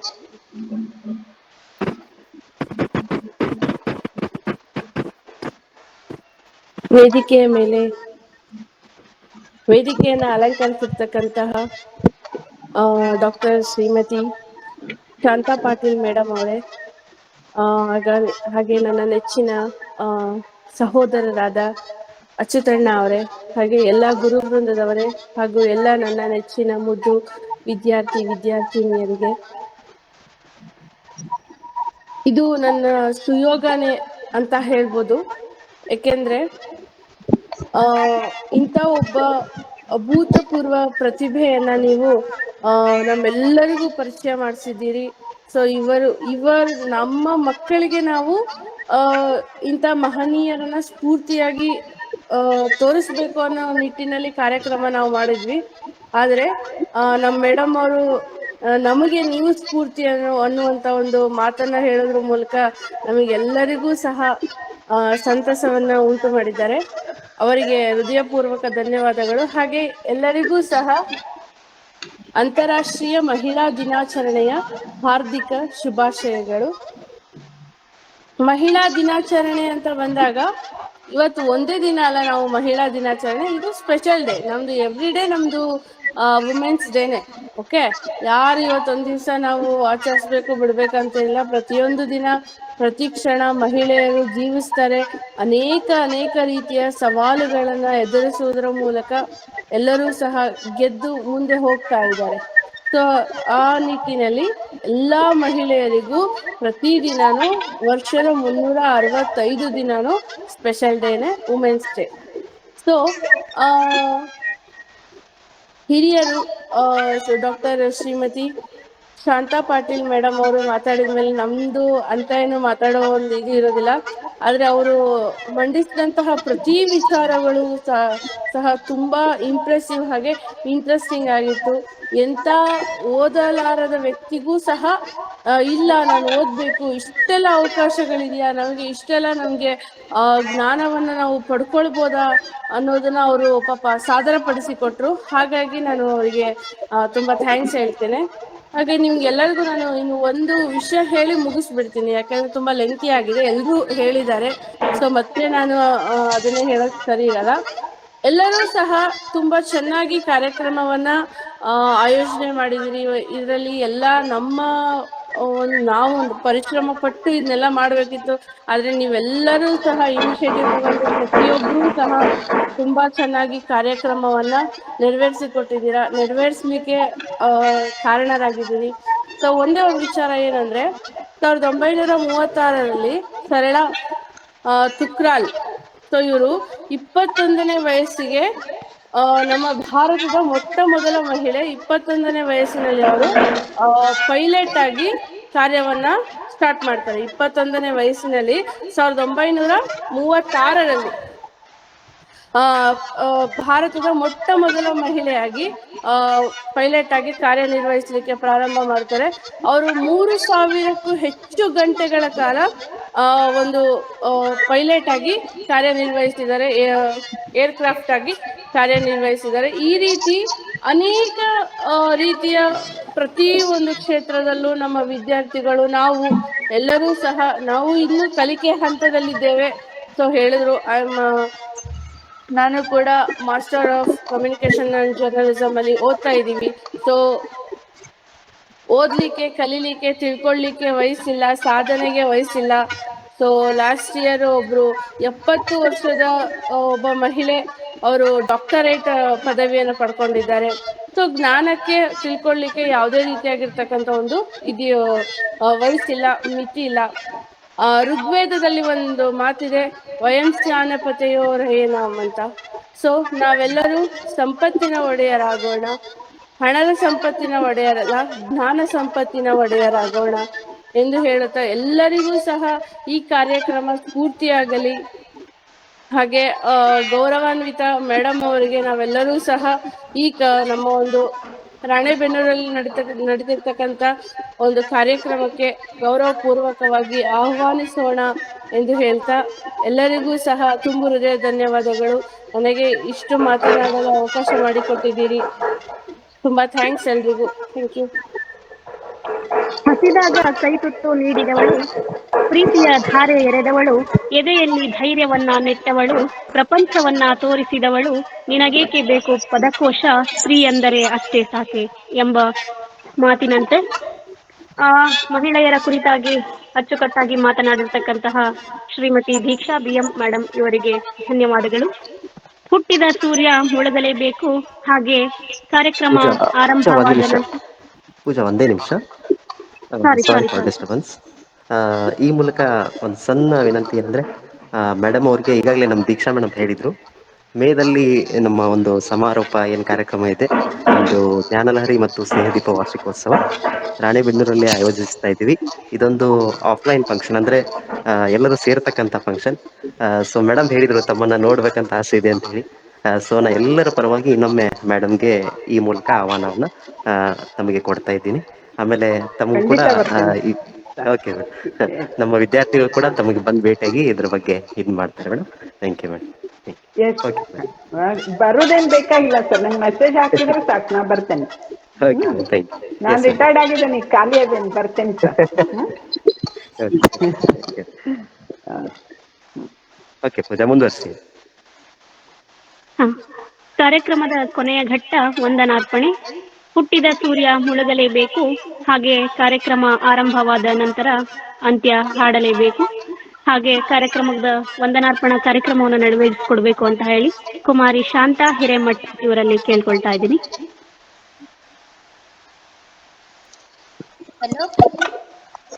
ತಿಳಿಸ್ತಿದೆ, ಮಾತಾಡಿ. ಎಲ್ಲರಿಗೂ ನನ್ನ ನಮಸ್ಕಾರಗಳು. ಈ ಕಾರ್ಯಕ್ರಮದಲ್ಲಿ ನನಗೆ ವಂದನಾರ್ಪಣೆ ಮಾಡುವುದು ನನ್ನ ಸೌಭಾಗ್ಯ ಎಂದು ಭಾವಿಸುತ್ತಾ, ಮೊದಲನೆಯದಾಗಿ ಅಧ್ಯಕ್ಷತೆಯನ್ನು ವಹಿಸಿರುವ ಶ್ರೀಮತಿ ದೀಕ್ಷಾ ಮೇಡಮ್ ಅವರಿಗೆ ಜ್ಞಾನಲಹರಿ ಮತ್ತು ಸ್ನೇಹದೀಪ ತಂಡದ ಪರವಾಗಿ ಹಾಗೂ ಶಿಕ್ಷಕ ವೃಂದದ ಪರವಾಗಿ ಹಾಗೂ ನನ್ನ ಪರವಾಗಿ ವಂದನೆ, ಅಭಿನಂದನೆ. ಹಾಗೆ ಮುಖ್ಯ ಅತಿಥಿಗಳಾಗಿ ಆಗಮಿಸಿದ ಡಾಕ್ಟರ್ ಶ್ರೀಮತಿ ಶಾಂತಾ ಪಾಟೀಲ್ ಮೇಡಮ್ ಅವರಿಗೂ ಜ್ಞಾನಲಹರಿ ಮತ್ತು ಸ್ನೇಹದೀಪ ತಂಡದ ಪರವಾಗಿ ಹಾಗೂ ಶಿಕ್ಷಕ ವೃಂದದ ಪರವಾಗಿ ಹಾಗೂ ನನ್ನ ಪರವಾಗಿ ವಂದನೆ ಅಭಿನಂದನೆಗಳು. ಹಾಗೆಯೇ ಈ ಕಾರ್ಯಕ್ರಮದ ರೂವಾರಿಗಳಾದ ಅಚ್ಯುತ್ ಸರ್ ಅವರಿಗೂ ನಮ್ಮ ಜ್ಞಾನ ಲಹರಿ ಮತ್ತು ಸ್ನೇಹದೀಪ ತಂಡದ ಪರವಾಗಿ ಹಾಗೂ ಶಿಕ್ಷಕ ವೃಂದದ ಪರವಾಗಿ ಹಾಗೂ ನನ್ನ ಪರವಾಗಿ ವಂದನೆ ಅಭಿನಂದನೆಗಳು. ಹಾಗೆ ಮೆಂಟಲ್ ಎಬಿಲಿಟಿ ಮತ್ತು ವಿಜ್ಞಾನ ಶಿಕ್ಷಕಿಯಾದ ಪ್ರೀತಿ ಮೇಡಮ್ ಅವರಿಗೂ ಕೂಡ ಜ್ಞಾನ ಲಹರಿ ಮತ್ತು ಸ್ನೇಹದೀಪ ತಂಡದಿಂದ ಹಾಗೂ ಶಿಕ್ಷಕ ವೃಂದದ ತಂಡದಿಂದ ಹಾಗೂ ನನ್ನ ಪರವಾಗಿ ವಂದನೆ ಅಭಿನಂದನೆಗಳು. ಇಷ್ಟು ಹೇಳಿ ನನ್ನ ವಂದನಾರ್ಪಣೆಯನ್ನು ಮುಗಿಸುತ್ತೇನೆ. ಜೈ ಹಿಂದ್, ಜೈ ಕರ್ನಾಟಕ ಮಾತೆ. ಮಹಿಳೆ ಎಂದರೆ ಮಮತೆಯ ಆಗರ, ಪ್ರೀತಿ ವಾತ್ಸಲ್ಯದ ಸಾಗರ, ಕರ್ತವ್ಯದ ಆಗರ, ಎಲ್ಲರೂ ಬಂದು ತಾಳ್ಮೆ ಈ ಕಾರ್ಯಕ್ರಮವನ್ನು ಅತ್ಯಂತ ಶಾಂತ ರೀತಿಯಿಂದ ಆಲಿಸಿ ಈ ಕಾರ್ಯಕ್ರಮವನ್ನು ಯಶಸ್ವಿಗೊಳಿಸಿದ ನಮ್ಮೆಲ್ಲರಿಗೂ ಕೂಡ ನನ್ನ ಪರವಾಗಿ ಹಾಗೂ ನಮ್ಮೆಲ್ಲ ಗುರುವೃಂದದ ಪರವಾಗಿ ತುಂಬ ಹೃದಯದ ಧನ್ಯವಾದಗಳು. ಮುಂದುವರಿಸಿ ಪೂಜಾ.